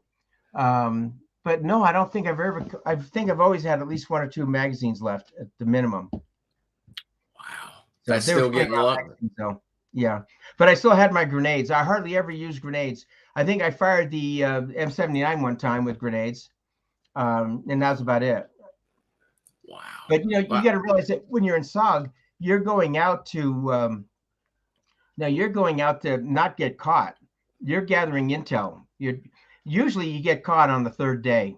Eventually you're going to get caught unless you're going right, like a bright light, you're going right into it. So, but other than that, no. And when you're on bright lights, you usually don't take a lot of water. You just take nothing but ammo. And I'll just go ahead and skip to that. There's actually a bright light question. Let me get that while we're talking about that. Can you talk about what it was like to be on a bright light duty when a call comes in? Would you mind sharing a story behind it in a bright light? Oh, well, usually when there's a bright light mission, you're going up to sit down on bright light. You don't know what it's going to be. It's usually the team gets separated, or they went in and got in trouble, or somebody got killed, or they're in a heavy fight and they're running out of ammo. But you're going in there to back them up. And the scariest thing on any mission, actually, and even bright lights, is going in on the helicopters and coming back out on a helicopter. That's the scariest time. But when you're in, depends on you don't know what to expect. You really don't. All you can do is expect the worst. But when you go, like on the one I told you where we rappelled in and came back out, none of us got hurt on that. That was a good bright light mission, even though we got hit with over 350 enemy. I had another bright light that was the Cobra 84. I don't know if you want me to talk about that one now or not, but that one there, when I was going in, I came over the Ho Chi Minh Trail and I could see the bridge that they were trying to bomb with this F4. And when I'm looking at that, I'm going, oh shit, we're in trouble. And so once we got off, I waited, and then Homer came with the next chopper. They got off, and then we waited for about 10 minutes waiting to hear anything. And so then we started walking down. I saw 3 enemy off to my right, and one of them had a weapon on me. I couldn't tell if the other 2 had weapons, but I told my guys, I said, "Kom Song, don't shoot." And so I just waved them on and said, "D, get them out of there." Because I wanted to go in there to get the pilots out, not to get into a battle and never get them out. But we couldn't get them out anyway because it was just too heavy. But then all of a sudden I started hearing the trucks coming up the road. It was 6 trucks that overhead that told us they had 6 truckloads of enemy armored cars coming after us. And So anyway, we went a little bit further, and all of a sudden I see this graveyard with a 2-rung fence around it, and a big communist star, a big meeting house. And then as I went up the hill, I started finding pieces of the jet. And I look up and I see this bamboo woven all over the whole area except for where this jet went through. And I realized I was in some kind of a base camp or something. Later on, I found out it was actually a hospital. It was an NVA hospital where they were taking care of people from the being hit on the Ho Chi Minh Trail and stuff. But when I got up in the top there, the enemy started coming up. Homer went through one section of the village. I went through another section of the village, and we got as much stuff as we could. Came back with pin helmets, medicine bottles, and all kinds of stuff. We just put it in our pack. Oh, also going up, we found a boot with a foot in it. It was an American boot, but it turned out to be an indigenous foot. The graveyard, I only counted like 6 or 7 graves in there. But when DPA went back again, when they went over and they dug it all up, they found 13 people buried there. So a couple of them might have been buried in one grave. So, but then when the enemy started coming through, I had to start calling in. I got Homer out of there. I wanted to get to the jet. I could see the jet, but I couldn't get to it. And I was we were running out of air power, and they were running out of fuel, and there was a storm coming in. And then after Homer left, then the enemy started coming through the bushes, and then we were just shooting like crazy, trying to get these guys out of there, trying to keep the enemy down. As the other helicopter came in, and they had Cobra gunships on both sides shooting, mainly in the front on the other side where the chopper was coming through. But behind me, I had them shooting. I didn't see anybody back there, but I had a feeling there was going to be some enemy coming in back there. So did that, and then we finally ran and jumped on the ladder, hooked in, and the chopper started taking out. The chopper hit a tree, by the way, and broke 2 feet of his rotor off on both ends. But it was a pretty hellacious battle. We were all wounded, but just the last 4 of us, we were all wounded. I got hit in the arm, in the chest, and I still got shrapnel on my wrist from an RPG. But we got out of there, and I climbed up the ladder as they were flying off, and I yelled at the pilot to look back, and I said, "You see the squares on the ground?" And he goes, "Yeah." I says, "It's a village of some sort." And so I couldn't get back there. I couldn't get down to get to that jet. I just couldn't get to the bodies. I brought pieces. I went back in 2002 and brought back pieces of the jet, and took a bunch of pictures, gave it all to DPAA, gave parts of the jet to the family. And then I went back again with DPAA in 2017, and we went ahead, and that's part of the wreckage right there. And these are a couple of the guys. When I was there in 2017, this is taken in 2002, but these 2 guys, I met them again in 2017, which is really nice to see them. So I went back there and spent 6 weeks digging up the area with the DPAA, and I found some bullets from the pilot's vest. They had a 38 in their vest. Found those. I heard that a couple of years ago they found a dog tag of Alan Trent.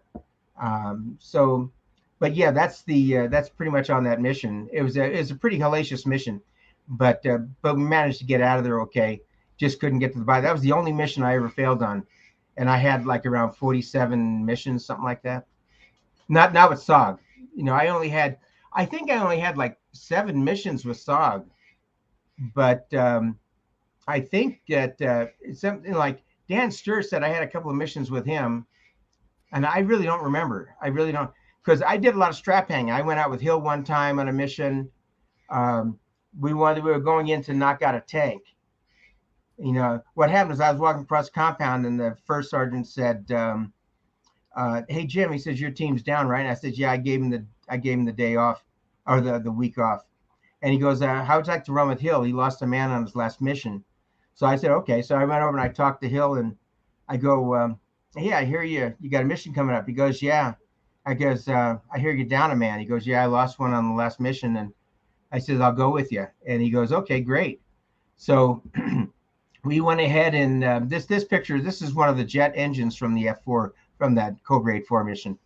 But then, so I asked him, I said, "When are you going?" He goes, "In a couple of days. So if you want, I took off the next day, and I did a photo recon over the area, took pictures of it and everything.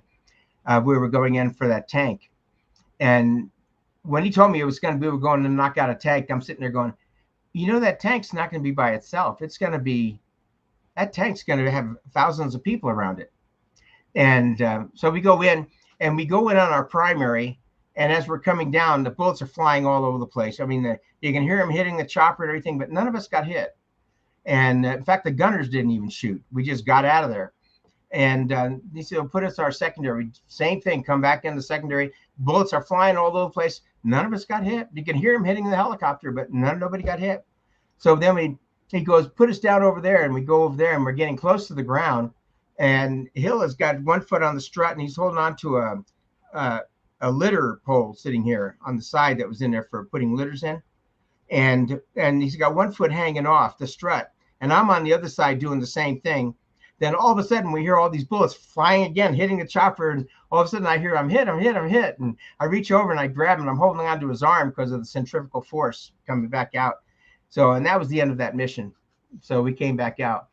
So going in on a mission like that, when you're going in and you got bullets flying all over the place and hitting the chopper and stuff, it's pretty freaky. I mean, you're kind of like wondering, do I have holes in me and don't know it? Because I caught a bullet in the States here. When I was over here, I got hit in the arm. I had a bullet go through my arm into my stomach, and you don't feel it. I didn't know I was hit in the arm until I was in the hospital.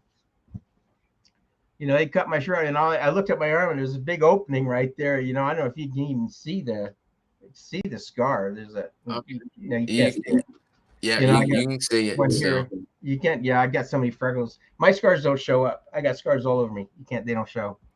That can be a good thing though, with your freckles given natural camouflage. Yeah, so I'm spotted. Would you mind talking about the mission with John Caviani? What team was that? That mission was down at Longtan, and what we did is they came down for, I think it was 1-0 school, and John was on the group for the 1-0 school we were coming through, and I believe half the guys that came down eventually were killed up at CCN. They were all CCN guys, but John Caviani, he was there. Him and I got along really well, and because he was like an old country boy, and the other guys were all officers, by the way. And so we went out on the mission, and we got RDF'd, radio direction finder.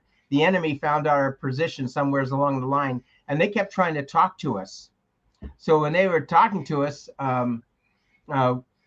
we got a hold of the pilots, and the pilots flew over. They went ahead and triangulated where the enemy were. And so we came in, they took half the team out on 4 ropes, and then there was 5 of us left.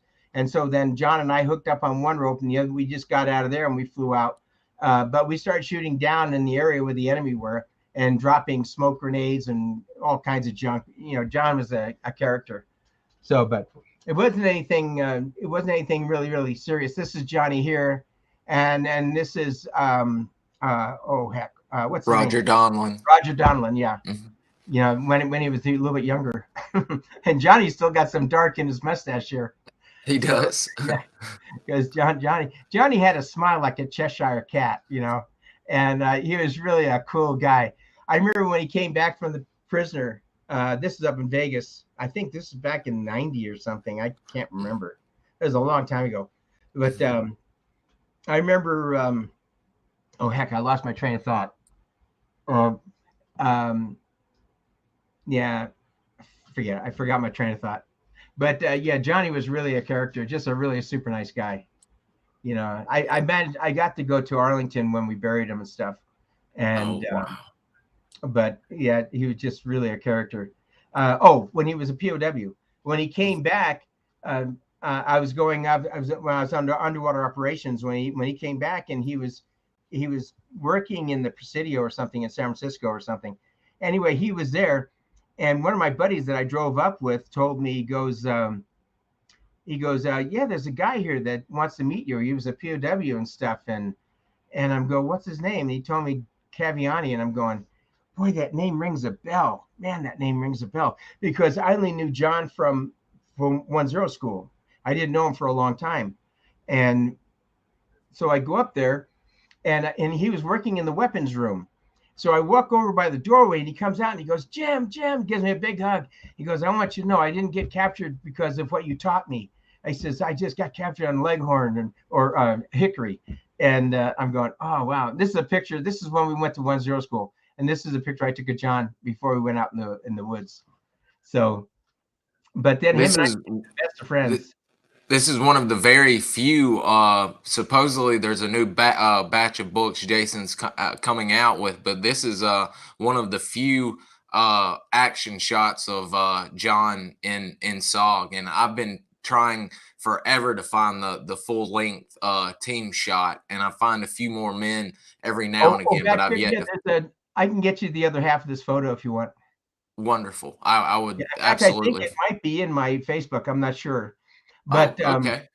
yeah, but yeah, this is the picture I took of John, and I took the picture, so I'm not in the picture with him. So I was about to this say. is the CCN groups that that went to 1-0 school, and I was training them. And then I went out as their lane grader, if I'd call it that, going out in the woods. So, but it was a lot of fun. It was a good time, And you And notice he's got that big smile on his face. oh yeah, Johnny's got the Cheshire cat smile, man. He's always did. A wonderful person. Just a lot of fun. Absolutely, and it's amazing. Before I get to the next question, it's amazing. I'm finishing a book on.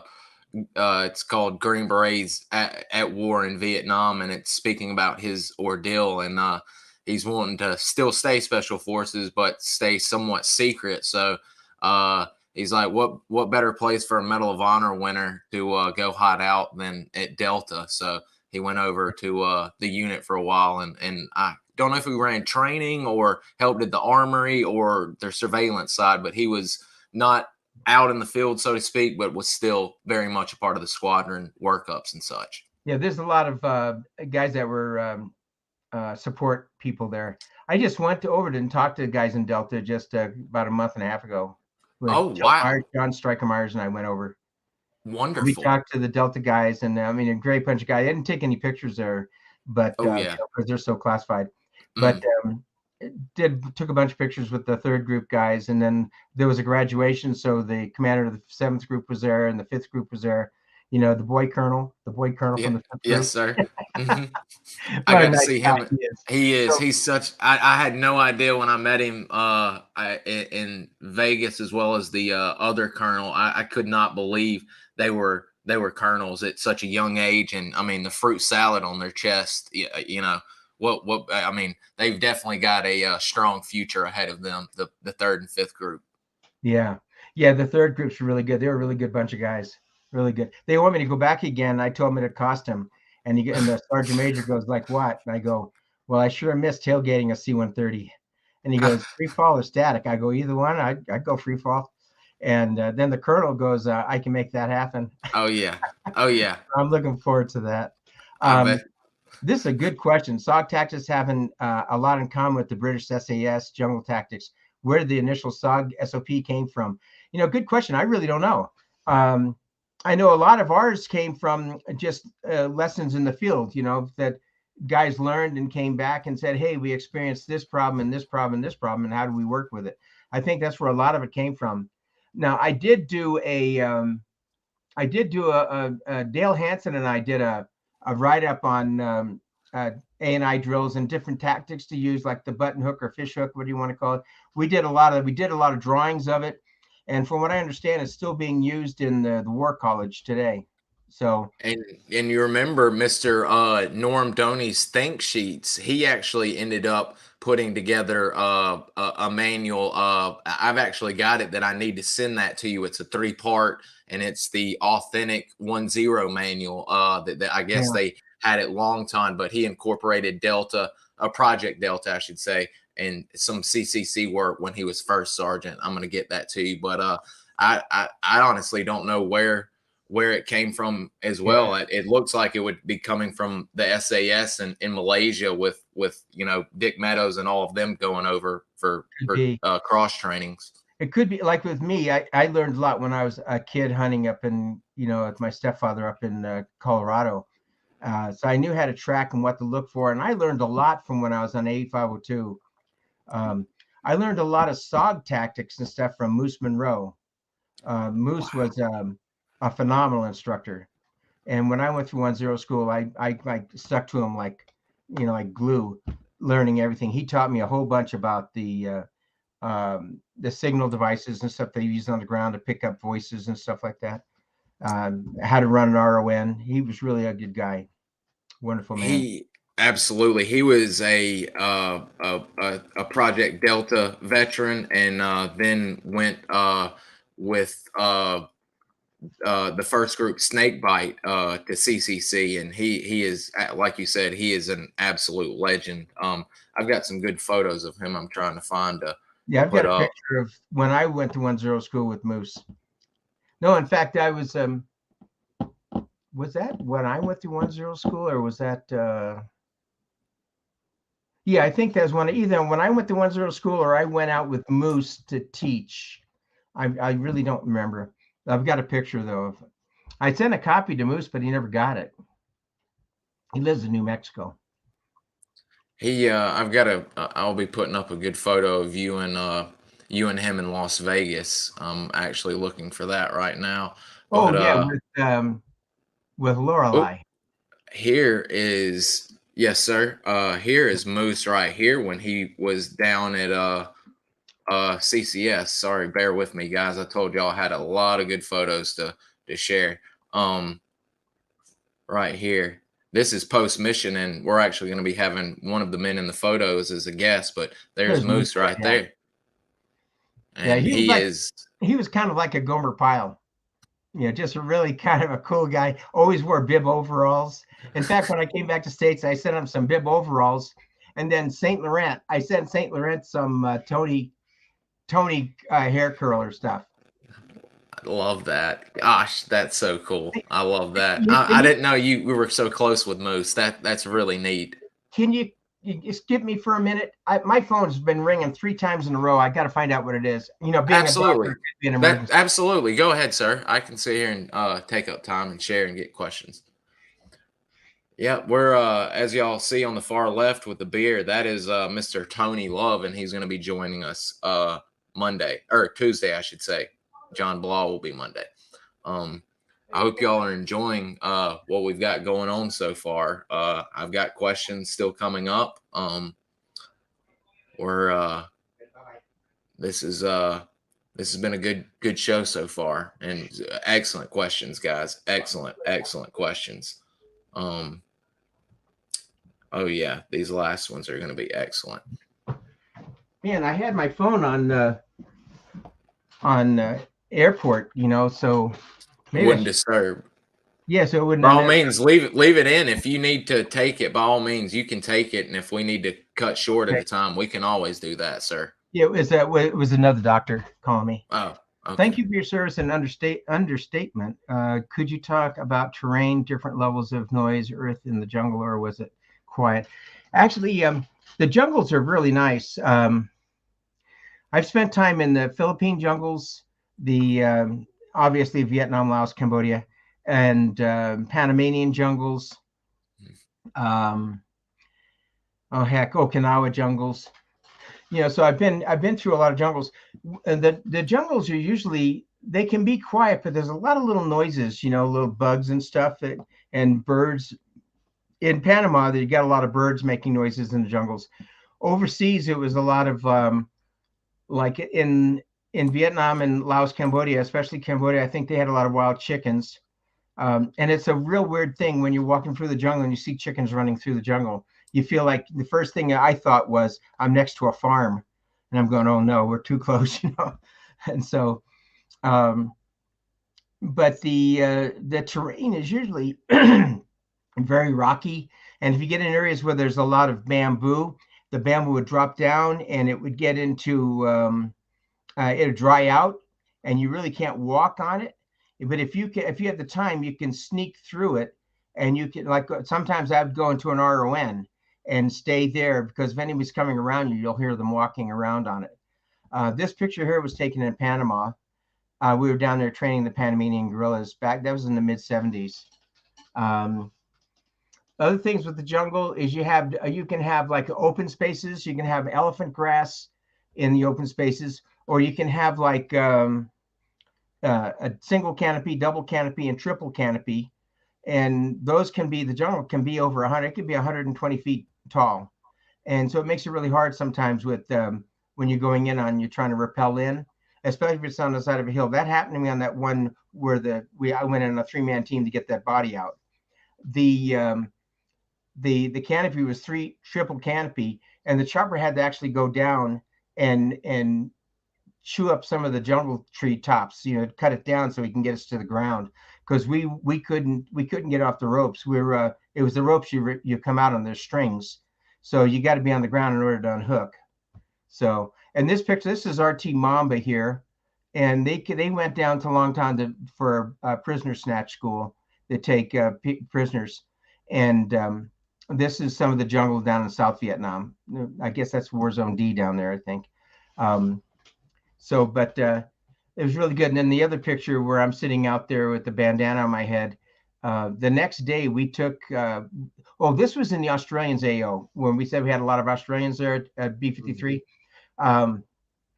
The Australians went on a mission, and they were walking down a road, and they got hit with a bunch of enemy. They ambushed them, and a bunch of guys got injured or killed.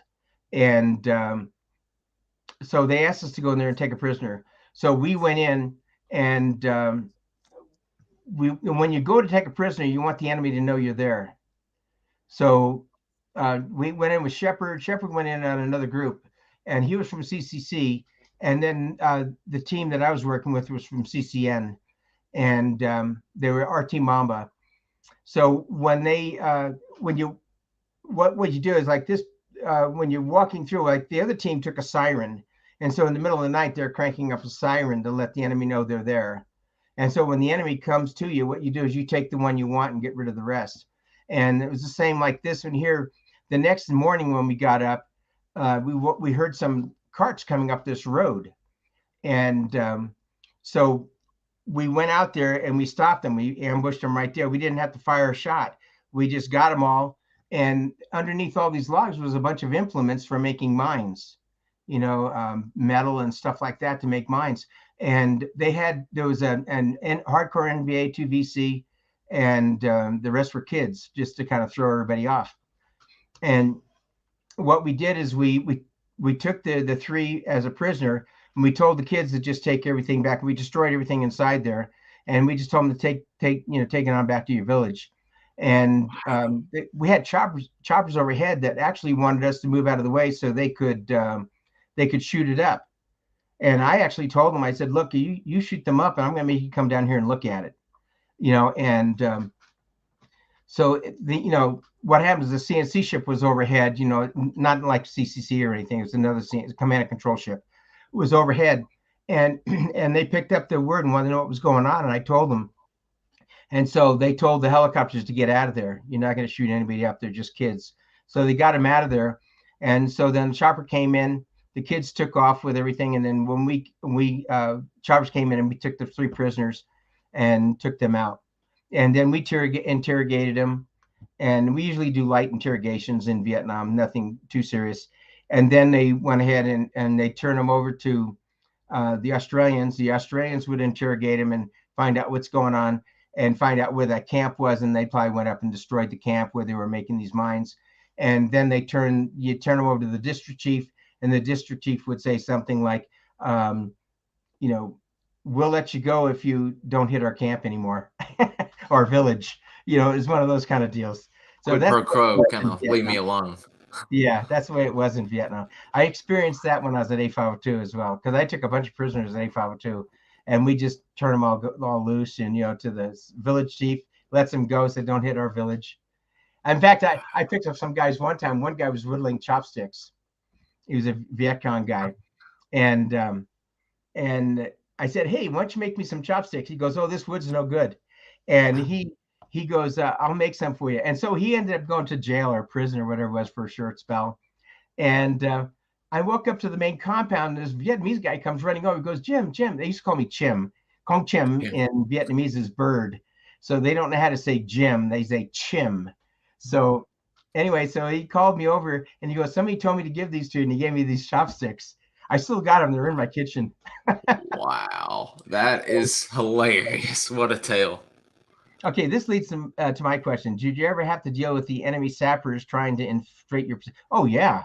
Yeah, when my camp was overrun, the enemy has they have waves. They have these groups that have different jobs.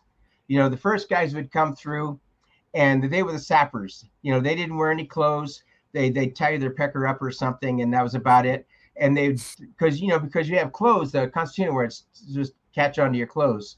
But what they did is they just scratched their skin, and they would darken their face a little bit, darken their body a little bit with charcoal, and you can smell them actually. You can actually smell the enemy because of that charcoal. It smells like a wet fire. You know, when your fire goes out, you know how that get that wet charcoal smell. They kind of smell like that. But they were coming through the wire, and they would cut claymore mines and stuff like that, or cut the wire and stuff. And then they have another guys that come through, and what they do is they'll throw like ladders or tarps or something over the constitutor. So, and then the next wave comes through and runs over everything, runs over the guys that are laying on the wire. They'll run right over them and just go right into the camp. And then they go around throwing satchel charges into all the bunkers and stuff. And that's kind of like what we experienced. I was on 3 camps that got overrun. And my camp, actually, they tried to overrun me. They didn't actually overrun me. But the camp next to me got hit really hard. And the guy wasn't ready for it. He was drinking. And, I've got pictures that I don't want to show. But, the people blown in half, satchel charges going off on their sides. And, it was just really, really nasty. But you can see the sappers there with the charcoal on them, and I've got all those pictures. 36 of them were killed inside the camp, and the camp was really small. It was probably only 150 feet across, maybe 100 feet across, real small camp. But my camp, what they did, when they tried to run it, and I blew that food gas and chased them all away. They hit me with about, I found at least 60 or 62 shipping plugs for the 82 mortars, 82 or 81 mortars. Theirs is smaller than ours, right? Yeah. 81, yes, sir. Yeah. They can use theirs and ours. Yeah. I kept one of the fins. I got it mounted on a board downstairs with a little plaque saying what it was, the date it was. But I turned that attack away. But usually when they're coming through, and if you can stop the sappers or stop the guys that are throwing the stuff over the wire, once you do that, the other guys are lost because they can't do the job until the first guy does his job. So if you can stop that wave in the first one, then you're in good shape. Then all they're going to do is throw mortars at you and all this other stuff, and try to wreak havoc in that respect. But sappers are they can be pretty harsh at times, but I've come across them a few times, so. And this question, I'm very interested in hearing because I honestly don't think I've ever asked this in our personal conversations before. Have you ever had contact with the Chinese or Russians, perhaps? No, not Russian. Did you ever run into the Chinese fighters, NVA, or the Russian mercenary experience in the bush? No, they say they had Russians. We had Czechoslovakians and what have you in working with the North Vietnamese over in Laos and stuff, pretty much in Laos. Chinese fighters, that was big when I was on the A team. I came across a couple of guys when I came off of that one where I got hit in the face with the ricochet and stuff. On that one, we asked for a resupply, and they said no, just come back in. So we had to walk out to a road, wait for the trucks. So what we did is we went fishing with grenades, filled one of the rucksacks full of fish, and we went into the village, and we traded the fish for beer and some rice and stuff to eat. And while we were there, 2 big guys got up and left, and they were obviously Chinese, and they were real pale, white looking, because they only operated at night, not during the day. And it was just about a week later or so, like that. They were both killed. They were both killed in an ambush.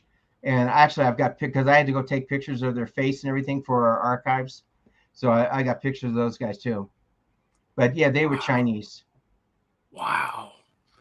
This one, we spoke about this yesterday, and I've been working on a project about this. That this is, if you'd care to read it. Russia. Any left behind in Laos, Cambodia, Russia, or what's the ST department? What's the State Department? State Department, knowing would not pay for them. Actually, Ross Perot offered to give North Vietnam $4 million to buy our POWs back, and the North Vietnam said we want $4 billion. And then the U.S. said when they're now worth $4 billion, you can keep them, kind of a thing. And then finally they worked it out where they could bring all the POWs back. But what happened was not everybody in Cambodia and Laos and these, out in the far reaches, they didn't get that message to bring these guys in. So when they took all the guys from the Hanoi Hilton and a couple of the prisons around the area and they brought them back, the other guys didn't get the word. So when the North Vietnamese said, you got everybody you need, that's you got everybody, we gave them all back to you, everybody we got. Well, some of those other guys didn't get back. And so my guess is they probably killed them to save face or turned them loose. You hear stories where they just let them go and told them that your family they think you're dead and you might as well just stay here now. I don't buy that one, but there's stories about that. So I don't know. They say there's some prisoner. We had strata teams that were going up towards China looking for trucks carrying POWs up towards China and to Russia. But I don't know if they were found anything there either. And I know that when Ty Adderley went in on the Sante raid up there, when the trucks were coming through, he yelled at the trucks, any Americans, and there was nothing there. So he blew up the trucks. So that's pretty much it. But yeah, I believe there were POWs left behind.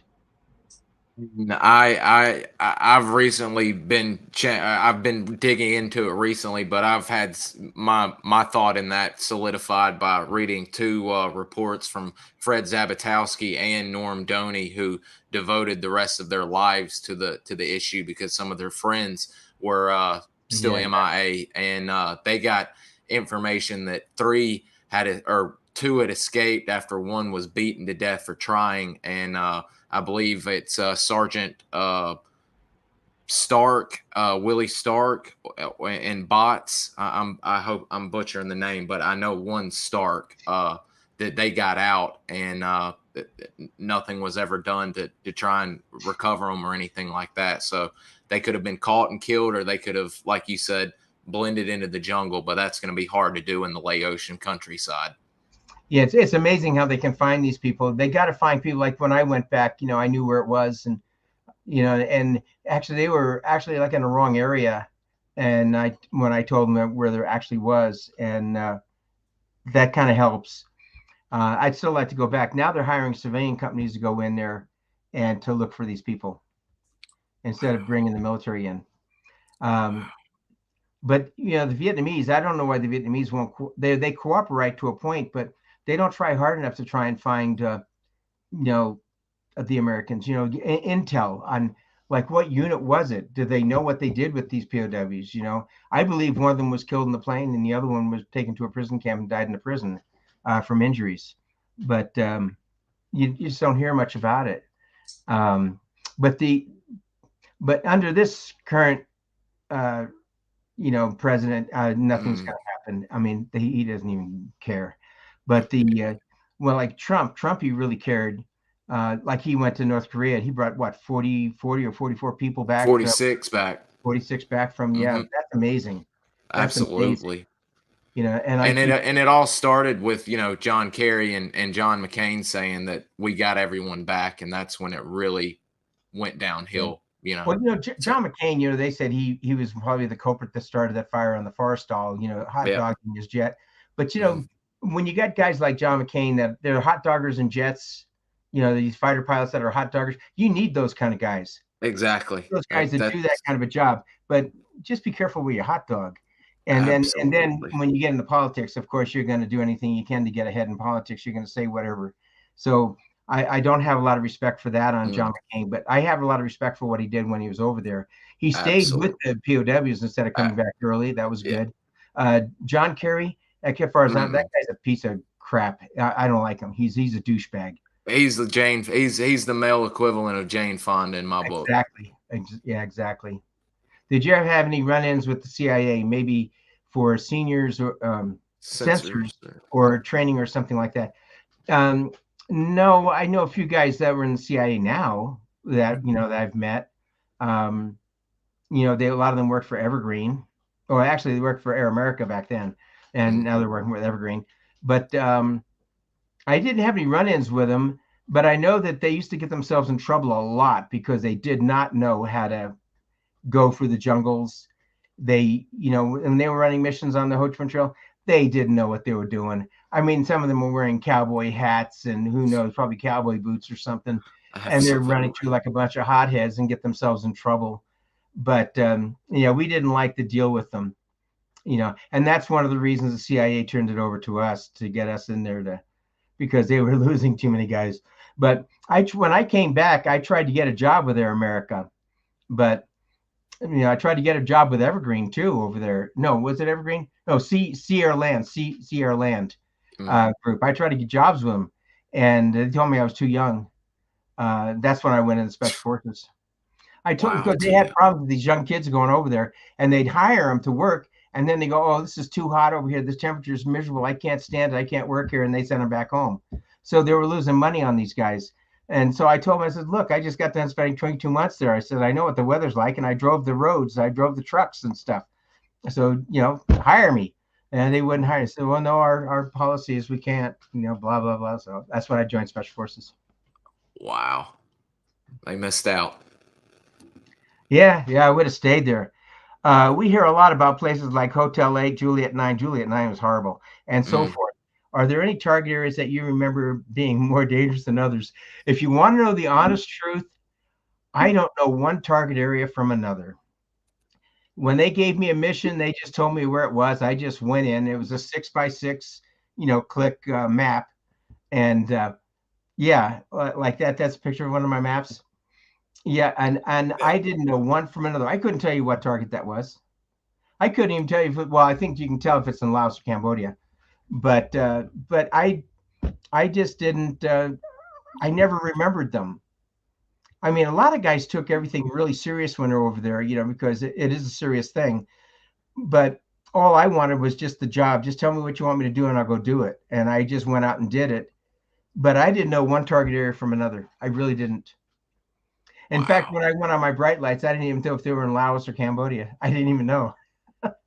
And I hate to say this, but after talking with or getting Lieutenant Colonel Walkoff to speak a bit about it, and he actually mentioned your name and some other guys. But it sounded like they really didn't want y'all to know that the names of the hot areas that y'all were going to be going in case y'all heard it and maybe were a little spooked or something like that. So, well, no, we wanted to know. I mean, and initially like that, we did want to know some of those areas, because you can talk to other guys. Hey, anybody here been to Juliet 9? What can you fill me in on it?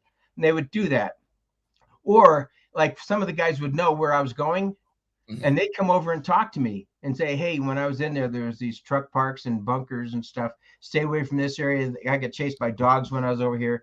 They do that. So that's kind of helpful. But it wasn't anything that was like, going down to the supermarket, and how you got there. I don't remember.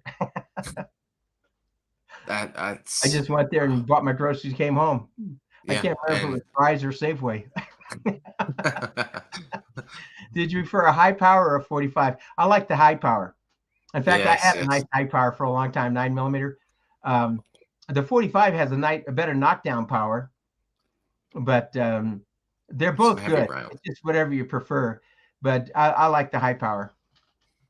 I think the high power has a little bit more penetrating power, where the 45 might have had a little bit more knockdown because it's such a fat bullet. And actually, if you shoot like a grease gun or a Thompson or something with a 45, and you pull that trigger, you can actually see the bullet. You can actually see the bullet fly. It looks like a bee. Wow. This is a pretty good one. Can you talk about your experience and differences of being a 1-1 and a 1-0? What was it like to have Dan Stir as a 1-0? What was it like to have Homer Hungerford as a 1-1? It was awesome. I was only a 1-1 on one mission. Yeah. Except for when I strap hang. Then I was just a strap hanger. Both of them were really good. Dan, was a phenomenal soldier. Yeah, there's Dan and I. That was after our first mission together. And then Dan left the team, and then I took over it.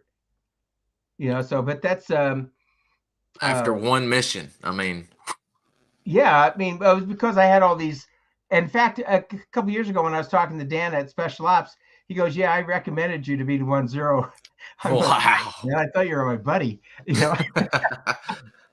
So, but Dan was a phenomenal soldier, highly decorated too. He's a very highly decorated soldier. And Homer was just a wealth of knowledge when it came to combat and stuff like that. And Homer was not afraid of anything. I mean, I say, hey, Homer, grab some guys, go through there and check this out. I'll go over in this other way. And he just, okay, didn't think twice about it. He would just go and do his job. He was a phenomenal soldier. And Dan, I only ran the one mission with Dan, but he said I ran a couple of them with him, but I don't remember. But I think it was just the one. But Dan was a phenomenal soldier. I was just a wild man. Hey, why don't you go over here and wipe out that battalion? Oh, okay. Give me my knife. I'd go. I actually volunteered to jump in. I tried to get some jump missions, but that was before a lot of guys were doing jump missions, and they wouldn't let them. No, it's too dangerous. We don't want you jumping in. It's too dangerous. I go, come on, man. I want to jump in. I want to have a combat jump. I'll have to bring up the some of the Halo photos here in just a second. We talked about the Tiger Stripe, but did you ever get to try out the ERDL? What's the ERDLs? The experimental. I forgot what the name of it is, but it's a camo pattern type. It's kind of that darkish green. Gosh, I don't think I've got any photos handy of anybody in ERDL. No, actually, I don't think I ever wore those. Tiger Stripes was on the A team. On SOG, what we did, we just had a sterilized uniform. And what I did is I took my big pockets off the bottom and put them on my chest. I put the chest pockets from the top onto my shoulders, and then nothing down below. And I tucked it in my pants. I tied my uniform with a cravat, like a belt. I used it as a cravat. I tied that. I taped everything around my ankles, and I didn't tape around my wrists or anything. But and I wore a cravat on my hair to hide my hair. And then we darkened her face a little bit when we went in, but it was usually gone after a while. I think that's ERDL. No, it might. No, when I was on underwater operations, I think we had something like those. That's Project Delta camo. He actually ended up at CCC. That's Bobby Pruitt. Oh yeah, New York. I remember him. But yeah, what we did is we broke up the pattern on our just regular green uniform. We broke it up with a can of black paint. Just sprayed each other. I'd sprayed Dan Stir, Dan sprayed me, and I wore the same uniform on all my missions too. And some guys say, when can you? Yeah, that's my uniform there. I wore that same uniform on every mission in SOG. And in fact, I wore the same uniform. You can even see. Yeah, you can see the spray paint lines, and that's yeah. I love that. My uniform's usually wet too. It looks darker because I'm sweating in it. Yes, sir. It almost looks black in a few of those photos, and you definitely tell you've been soaking it up and running through the jungle. Yeah, that one there was when I came back with a strata team one time. That photo, but a lot of guys didn't know when do you quit running special ops, and it's hard because you've got your buddies there, and you don't want to feel like, well, hey, I don't want to run no more. You don't want to say that. So a lot of guys would say, well, my uniform wears out, then I'll quit running. And my uniform had stitches all through it because it was like one time I went in on the Cobra Grade 4, bamboo came around and whipped me in the butt, and I didn't wear underwear or socks or anything, and just tore my whole butt out on the on the pants. And so I'm walking around with my butt showing, and we never wore socks because socks would keep all that water in there. And I pulled the plugs out on the bottom of my boots so the water would run out. Yeah, so that's pretty much it.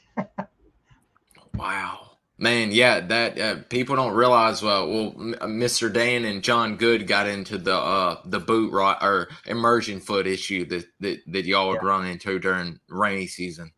Yeah, I had that too, and a lot of times in the rainy season, you don't, when you're bivouacking or rest overnight, RONs, all you do is just, you have one arm in your backpack, you know, in the rucksack, you got one arm in there, and you sleep with your web gear on. Some guys used to have a clip on the back of their web belt. And so when they were laying down, so they wouldn't have to lay on the canteens and everything and all the magazines, they'd unhook it and have it hang out the side, and they'd lay down that way. Then when they got up, they'd snap it back together again. I never had any problems like that. I mean, I always slept on my side. And I'd unhook it and push it back in the front and just pushed it around me and just laid on my side. Except for when the times I don't see how y'all would ever get comfortable and used to this, but when y'all were on the sides of mountains and you'd have to sleep like this, straddling trees. Yeah. Well, you don't really, you sleep so light, you know, you'll doze off and wake up, doze off and wake up, doze off and wake up. And I remember one time I was out there, and all of a sudden I could hear the arc light coming in. And what you do is you don't hear the bombs dropping. What you do, you can hear the jets going overhead, but you don't hear the bomb. What you hear is you hear the tray that there's bombs and tray, and then more bombs on top of that tray. And you hear the trays coming down. They whistle. And I remember we were really close to it. There was one hill between us and the arc light. And man, we were bouncing on the ground because it's like 900 bombs. I think I remember one of the guys told me, and I was talking to Tilt Myers. It's 7 or 9. Yeah, it's like 308 bombs or something like that for each jet. So it's like 900 bombs or 108 bombs. I can't remember. But they come over 3 times a night. 3 jets 3 times a night. And so you're bouncing on the ground with it. And so I don't know. I remember one time we woke up and we looked down and we saw the enemy come right below us, walking through the jungle and banging sticks and everything, trying to chase us out like they do in Africa with the animals. You know, and they had dogs with them and stuff.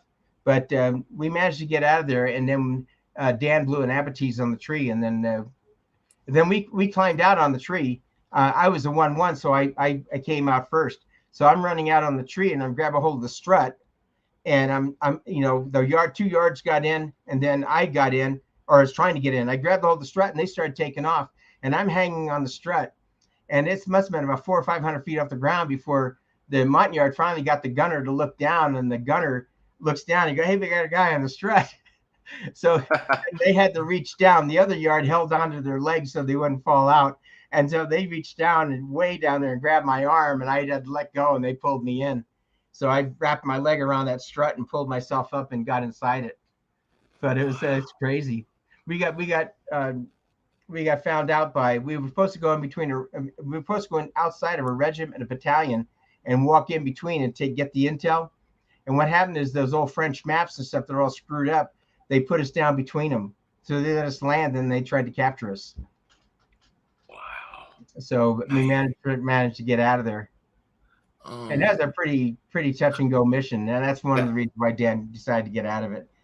I was about to say, I remember speaking to him, and then you also saying that was when, as soon as he got back, he was like, I've had enough. I know I've played it too close too many times, and yeah, and then especially for him to y'all go through that, and him immediately recognize that you're ready to take the team. So that's. And so what does Dan do? Dan goes and works in Thailand or Cambodia or someplace, and the Khmer Rouge are after him. Yeah. I'm going, good gravy, Dan.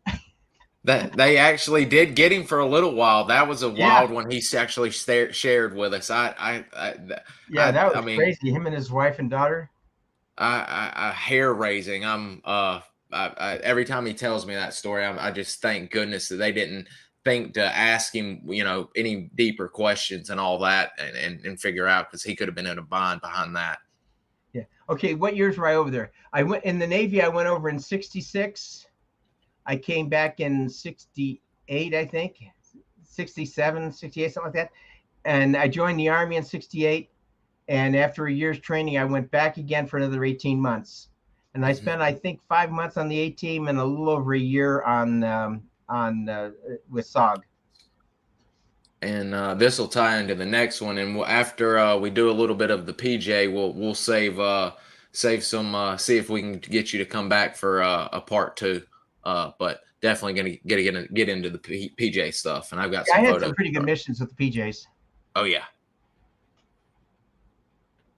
So you want me to answer this question? Absolutely. Yeah, Oh, absolutely. okay. Go ahead and get into them. Yeah. Okay. Oh, okay. So for the pararescue, I mean, yeah, for pararescue, what I did, I went down there, and after I finished pararescue school and everything, and I came back, pararescue, being a PJ is the best job in the world. I don't care what anybody says; it's the best freaking job in the whole world. I mean, and people ask me my different being in the Navy, the Army, and the Air Force, which one I like better, and I can say that my favorite uniform was the Navy whites. I love Navy whites. That was my favorite uniform. And I joined the Navy to go see the world, but I got stationed at Litchfield Park in Phoenix, and that's where I picked up flying and skydiving and stuff. And I jumped with Sky High Pioneers.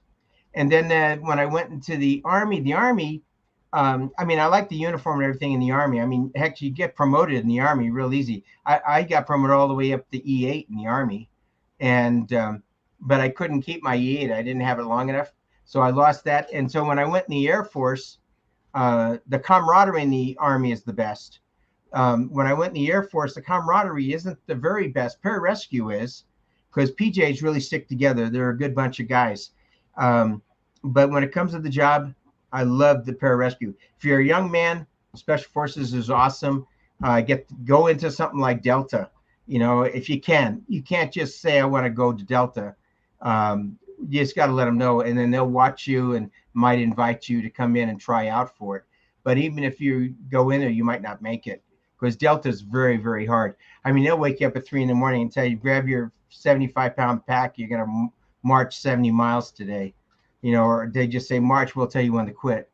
So it's one of those kind of deals. But being a pararescueman is the best job, and because you get to save lives and you're active all the time in pararescue.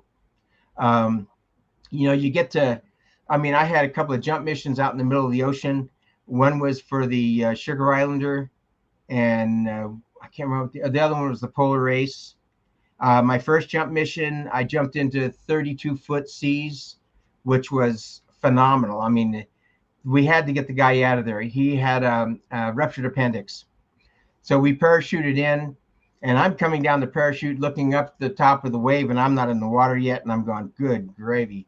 And so then I got in the water, dumped the canopy, and you have to swim. This way you got to be strong. I had to swim over to the boat. So I had to wait for a crest of a wave so I could see where the little dinghy was, because you go on a dinghy, then the dinghy takes you over to the ship, and then there's a door on the side of the ship, and then you go up a ladder and you go in the ship that way.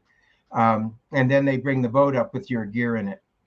So, but anyway, I swam over and I finally got the dinghy. And when the dinghy came up, all the way up, I could see all the way underneath that dinghy, because the water was peaking like this.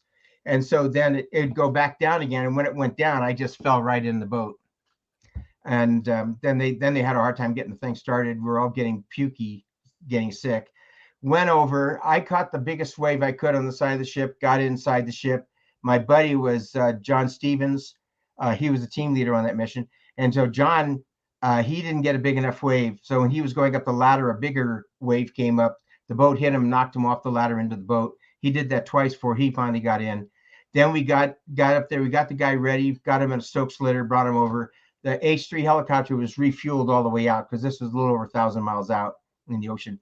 So then they went ahead and hoisted the Stokes litter up. And then we flew him to Coos Bay, Oregon. And from Coos Bay, Oregon, they just ran him off to a hospital somewhere. And I guess he was a young guy. He was 21 years old. We had the low level. We had to refuel that helicopter 3 times at low level, because you can't go up in altitude if you got somebody that's got a ruptured appendix, because it just increases the expansion of the gas inside them. So then my other mission was a inguinal hernia and a bowel obstruction. That wasn't too bad. I jumped on in. I was a team leader on that one. Andy Hale went with me, and I think you might have a picture of that one too. But Andy and I went in, and it was without incident. And we got the guy ready, and we got him stable, gave him his medications, we tried to do a lavage on him. We tried to get some of the bile out of his stomach, because he kept vomiting it up.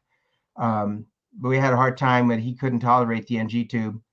And so, but we got him stable, and we stayed on the ship to Hawaii. And then from Hawaii, they took him to the hospital. I got a real nice letter that the doctor sent to President Reagan, and also to me and to the unit, saying he first time he's worked with us guys, and he really was impressed with it.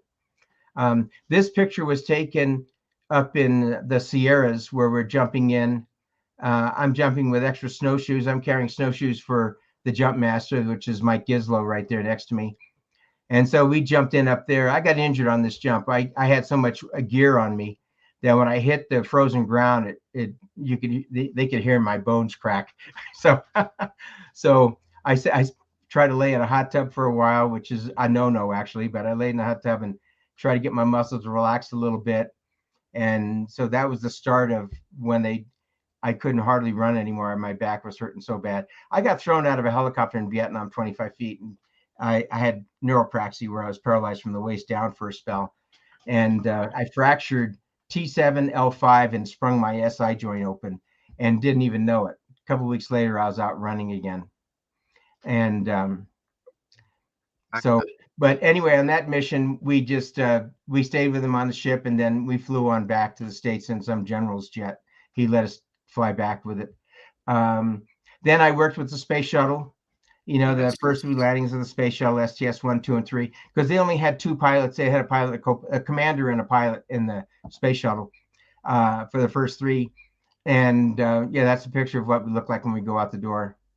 You've got this here is your medical gear, reserve chute, water wings, if you want to call it that, the main parachute, twin scuba tanks, a raft, and I had a great big old CO2 cartridge on my shark dart, and I just taped it so it wouldn't stick to your hands when you blow it. And then my face mask was usually behind me. Sometimes I'd put it on my arm, but that was pretty much it. You can see my red hair there too. Yeah, on the Space Shuttle, what we did is we were mode 8 contingency, because the Space Shuttle is a glider. If it overshoots the runway or is too short, it's not going to be able to pick up enough speed to get to the runway, or the brakes are not enough to bring it down on the runway, then what happens is they have to bail out. So if they bail out, then we parachute in after them. And I worked with Anna Fisher, Rhea Seddon, and Jim Bajan. And I've met Rhea. I've met Rhea Seddon a few times. She's really a sweet gal. And then Anna Fisher's really, really nice too. She was the first mother in space. Wow. And then Jim Bajan, I haven't been able to get a hold of Jim Bajan since, but him and I worked together a lot. The person I worked with the most was Anna Fisher. I've got pictures of her yelling at me when I'm supposed to be learning something, and I'd be out there with my camera taking pictures. Now she loves the pictures. I saw her last time. I go, here, you want some pictures? Oh, can I take pictures of them? I said, no, you can have them. I got more. So she's really sweet. And you definitely got some great photos. Yeah, this is when I was on the A team here. No, this is when I was going through Bragg. I was making a jump at Fort Bragg. So yeah, we made a jump for for pay jumps and stuff like that. Then let me see on. I worked for the Mount St. Helens when Mount St. Helens blew. So I was one of the paramedics on that, and we flew around. I designed a stable rig that we wore, and because the helicopter couldn't get down to the ground because of too much of the soot, the what do you call it? It blow up and get inside the engines. It'd really mess up an engine. So we had ropes where we could rappel down, or they could put us down on a penetrator. But then if something was going to happen, and we had the ropes tied to the floor, they just drop the ropes, we hook up, and they get us out of there real quick. Because if fumarole started flaring up or something like that, you wouldn't have time to go up on a penetrator, like 1 or 2 guys at a time. So, MEC, I was a paramedic for President Carter on his trip to Korea on a chase ship in case something happened to him. And also douchebag Senator Ted Kennedy. I never liked him. He's a terrible man. Yeah, I did not like him. He changed his ways towards when he knew he was going to be dying. But what he did at Chappaquiddick, too little, too late. Yep, exactly. And then had a whole bunch of hoist missions. Where you go out and you go down and you get the people, bring them up on the hoist, and come back out. And this is Halo, is free falling out of the back end. It's kind of fun. I'm looking forward to doing that again. I was going to bring up some of the some of the halo photos from long time. Oh, actually wanted to show this. This is when you were getting a Bronze Star, and I don't know if it Yeah, looks like this is at Kontum. Yeah, it says it at is. Kontum. So Yeah, it's a Kontum. I was getting a Bronze Star from the Bronze Star was actually from uh, when I turned away the ground attack oh, on the when I was on the A team. hmm, And this is me. This is Cowboy here, the famous Cowboy. You know, and yeah, this is that was my first Bronze Star there. I don't know who this guy. I can't remember their names anymore. I think this guy here passed away. I think he was shot. I think he got shot in the back, riding oh somebody's back or wow, something. He got man. wounded, and somebody was carrying him. Then he cut another bullet in the back and died. But, Mm. you can see all my little freckles. How cute. Young So man with already a lot of experience. yeah, well, it was a lot of Um, fun, a lot of good times. and I think I've Any more got questions? one of you and or Cliff and all that. I'm sure people were wanting to hear about you and Billy Waugh. I know for sure. Oh yeah, when I Along went with through, they'd have one of the guys jump with us, and they'd follow us and see what we were doing. Actually, um, they would actually stay behind me. They behind me and watching what I'm doing. And I remember Verl or Glenn jumped for me one time, and he goes, "You got one foot that's crooked, and it's making you swim." Can I kept swimming when I was coming, and it's hard. I tried bringing it in again and free falling and going back out again, and then it'd go back into a swim. And Glenn told me, he said, and Glenn had every possible combat jump you can make during Korean War and World War II. You know, sometimes he had two jumps going on at one time. He could only make one of them, obviously, but he had stars all over his wings. You know, just wow. phenomenal individual. And his D license was number 8. So, um, but anyway, he would jump with you, and he told me, put your feet together, just put them together. So I did. And then the next jump, Billy Waugh jumped with me, and Billy Waugh said, "Hey, you did good, Carrot Top." You know, because he always called me Carrot Top. And this is a picture after one of the jumps here. This was taken from a film because I got a video of it when I was coming down. And uh, I People think, are going to ask about the film and the book. That was one thing that came up earlier. I passed over it. Uh, but oh I, yeah, I'm going to put a DVD with the book, and it'll have all this stuff in it. And this is when I came back. This was in '71, I think. When I came back, I went over to, it was in California, and I made a free fall over at I can't remember, Antioch, I think it was. So went over and made a jump there. Another picture of my red hair. So, but yeah, on this one here, I went out at about 7,500 feet, and I didn't have an altimeter. I just counted, and then I just pulled after about 20 seconds. I So mean, then came on down. how many Army, every Army, Air Force, just you jumping by yourself? How many times do you think you've jumped altogether? Oh, somewhere between 6 and 800. God, Yeah, most of my jumps wow. was when I was a pararescue, when I was a PJ. Did you pack your own chute? I did as a civilian. Like this pack here, I packed myself. Um, but the military packed. They packed. We had riggers that packed all the chutes for us. Hmm. Um, but free falling stuff, yeah. And when I was doing that, I packed my own chute. I didn't pack my chute for those halo jumps over in Nam. There's Billy Waugh right there, right? And Yes, this is sir. Cliff Newman here. Yes, sir. And you So, may have but been around at this point in time. I'm not sure with I, the. I think I did. It's This looks. It's. I don't think that's Longtown. I'm not sure. It might be Okinawa. No, it looks it's like uh these look like it's Vietnamese. Vietnam. He's Mr. I forgot what Mr. Cliff said. If definitely wasn't long time, but it was outside. I did. He couldn't remember Yeah, specifics. It maybe it was. was that. Or they used to jump up at CCN, but that I doesn't look think like he's. CCN. That doesn't look I like CCN. I see a king bee back there. He said somewhere outside DaNang or either outside Long Ton. I'll have to see, It but could be. Oh boy, it might be outside Longtan or someplace. I wonder if it's over by Dong Batin. it could Dong be Batin because. had hills like this. Mm-hmm. I think it may be because that's too flat to be. I meant too hilly for right there by Long Ton. Yeah, Longtown was pretty flat down in the Delta area there, down south there like that. It was just north of Saigon. Um, But the DaNang had it was all sandy. It Mm. had some low jungles. There was a Hill 327 out there, so maybe to the west of. Let me see. No, to the east of, would it be? No, to the west of Y- DaNang, there might have been some hills out there. But on the coast, we had where I was at Camp Tenshaw in the Navy was Monkey Mountain, and then mhm. down where CCN was, that was Marble Marble. Mountain. Hmm. So and but the hills are a little bit more sharper looking than those. They weren't as rounded. Wow. I forgot you were so close right there. Your first tour at Monkey Mountain, right next to the guys, basically. Yeah, I was right at the base of Monkey Mountain, but a lot of times it took an hour. When I first got there, we were working 18 hours a day, 6 hours off, 18 on, and so for 6 hours it took you an hour to get back to camp and an hour to get back to work. So you got 4 hours to eat and try and get some sleep. So it didn't really work. So I would sleep at the shed, and I was working with the cranes back then. I was working with the cranes picking up cargo off the uh, barges and putting it on land and stuff, and vice versa, the bombs and junk.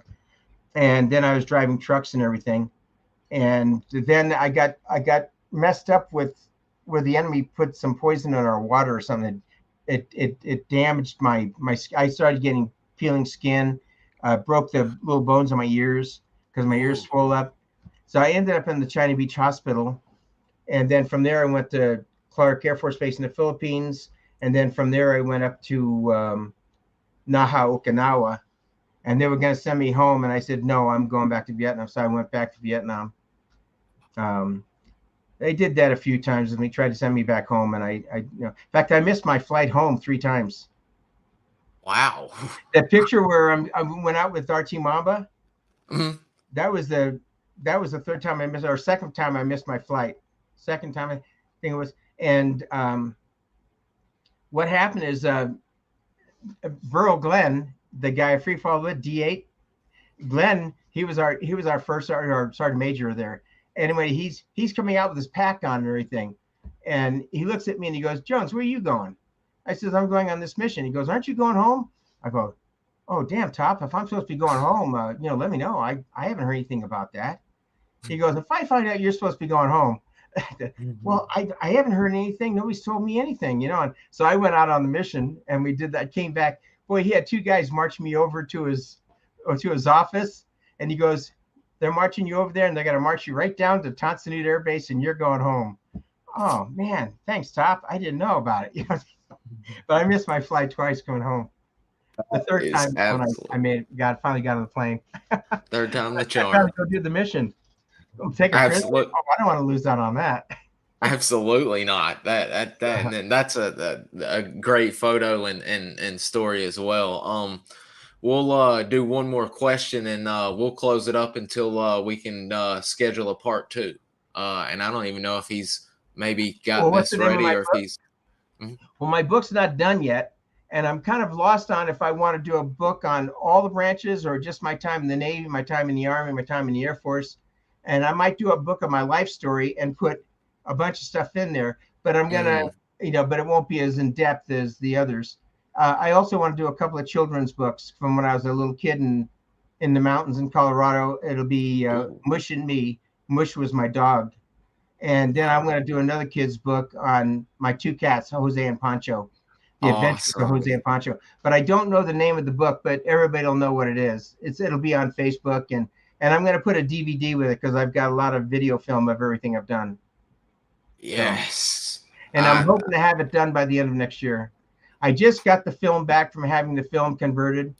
Um, One of the guys that they're doing something in Great Britain, that video game on SOG, Prairie Fires. Rob Graham and the guys. Yeah, Yeah. Rob Graham's doing. Yeah, they turned me on to a guy that they wanted to use some of my film in some documentary they're doing or something, and Wow. so a lot of my film is in that the documentary about Lynn Black.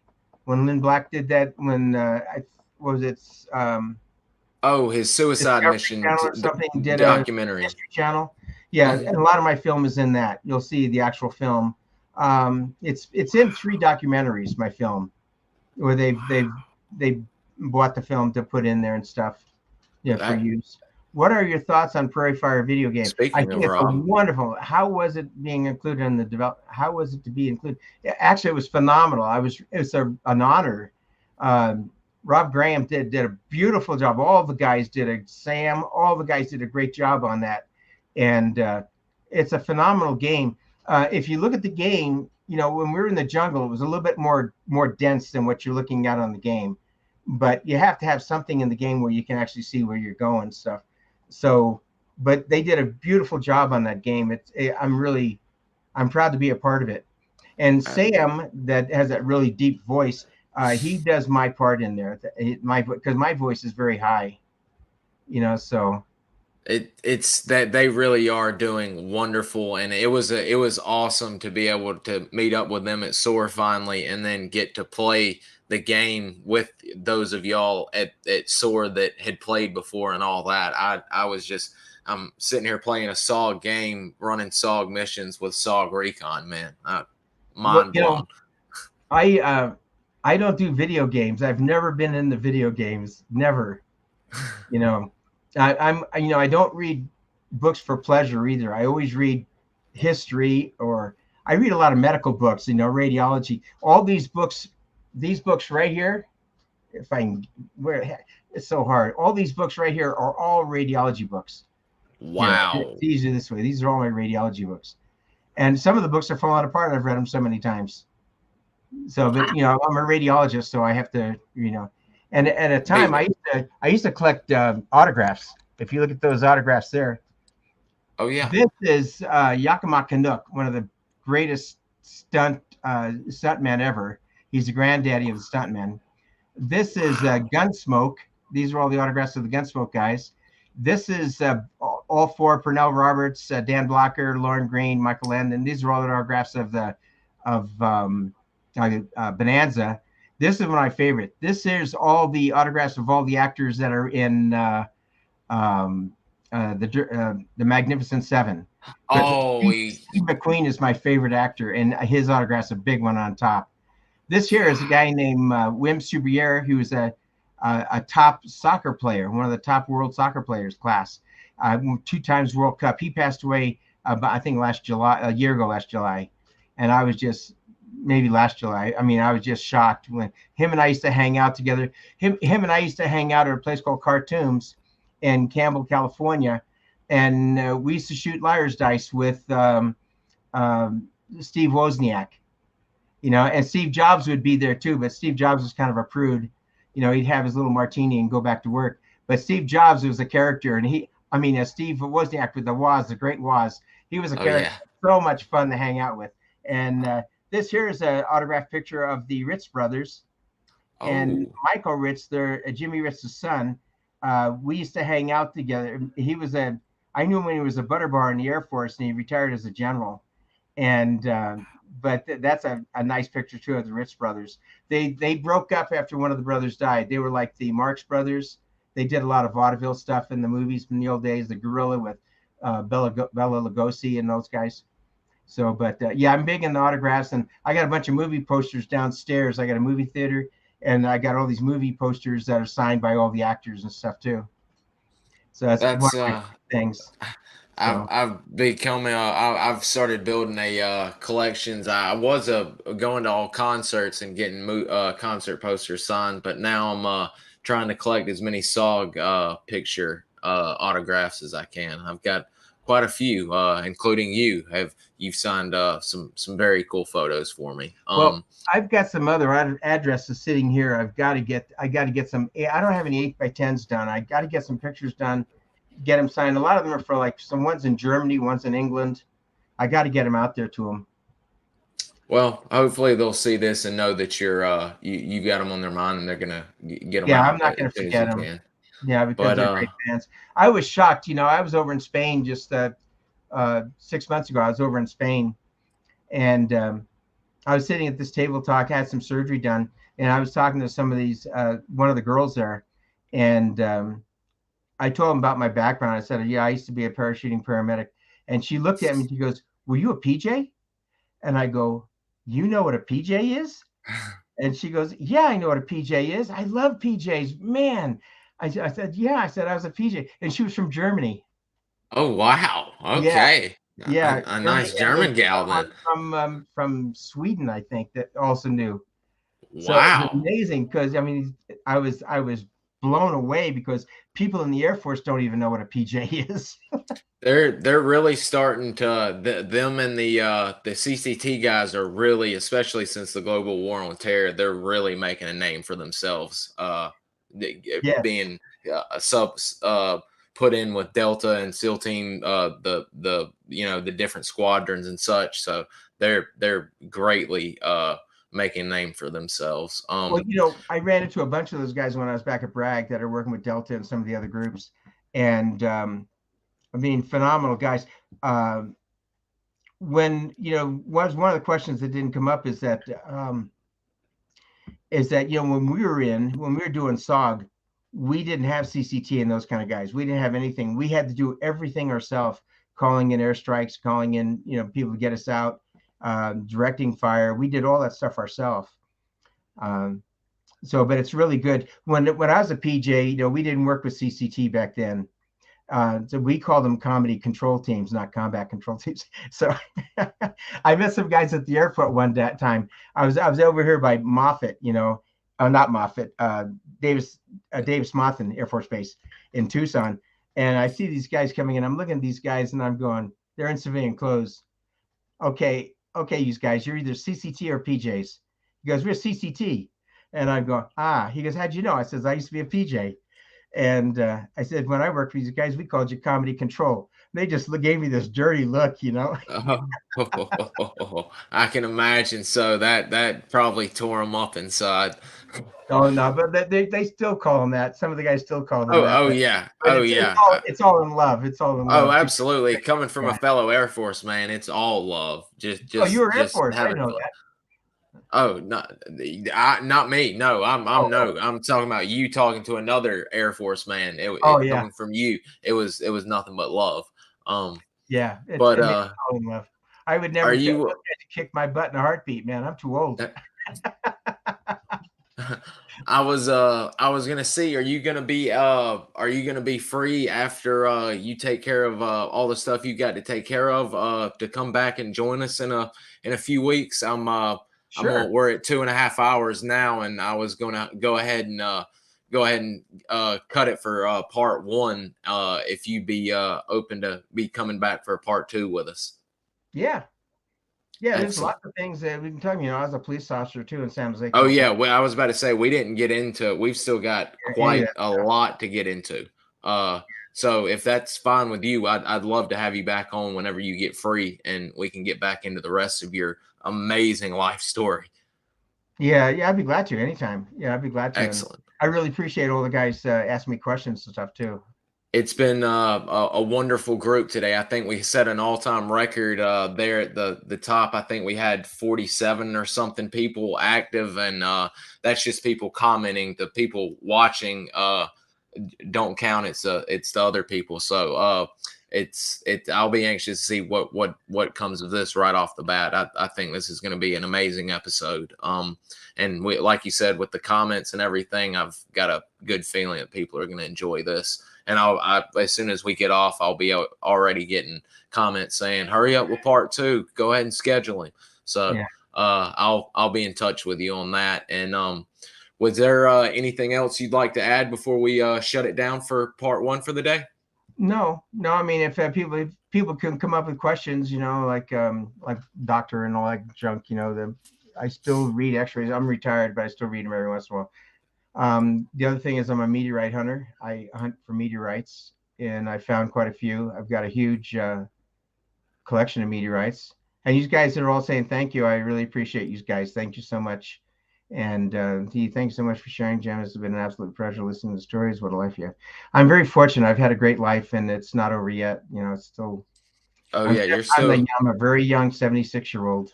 absolutely. I still got all You my hair. absolutely a head full. I noticed it Yeah, sore. I was like, hell, ponytail. Yeah, the it was ponytail. longer than mine. I thought I had mine long for sore, but you came rocking the ponytail.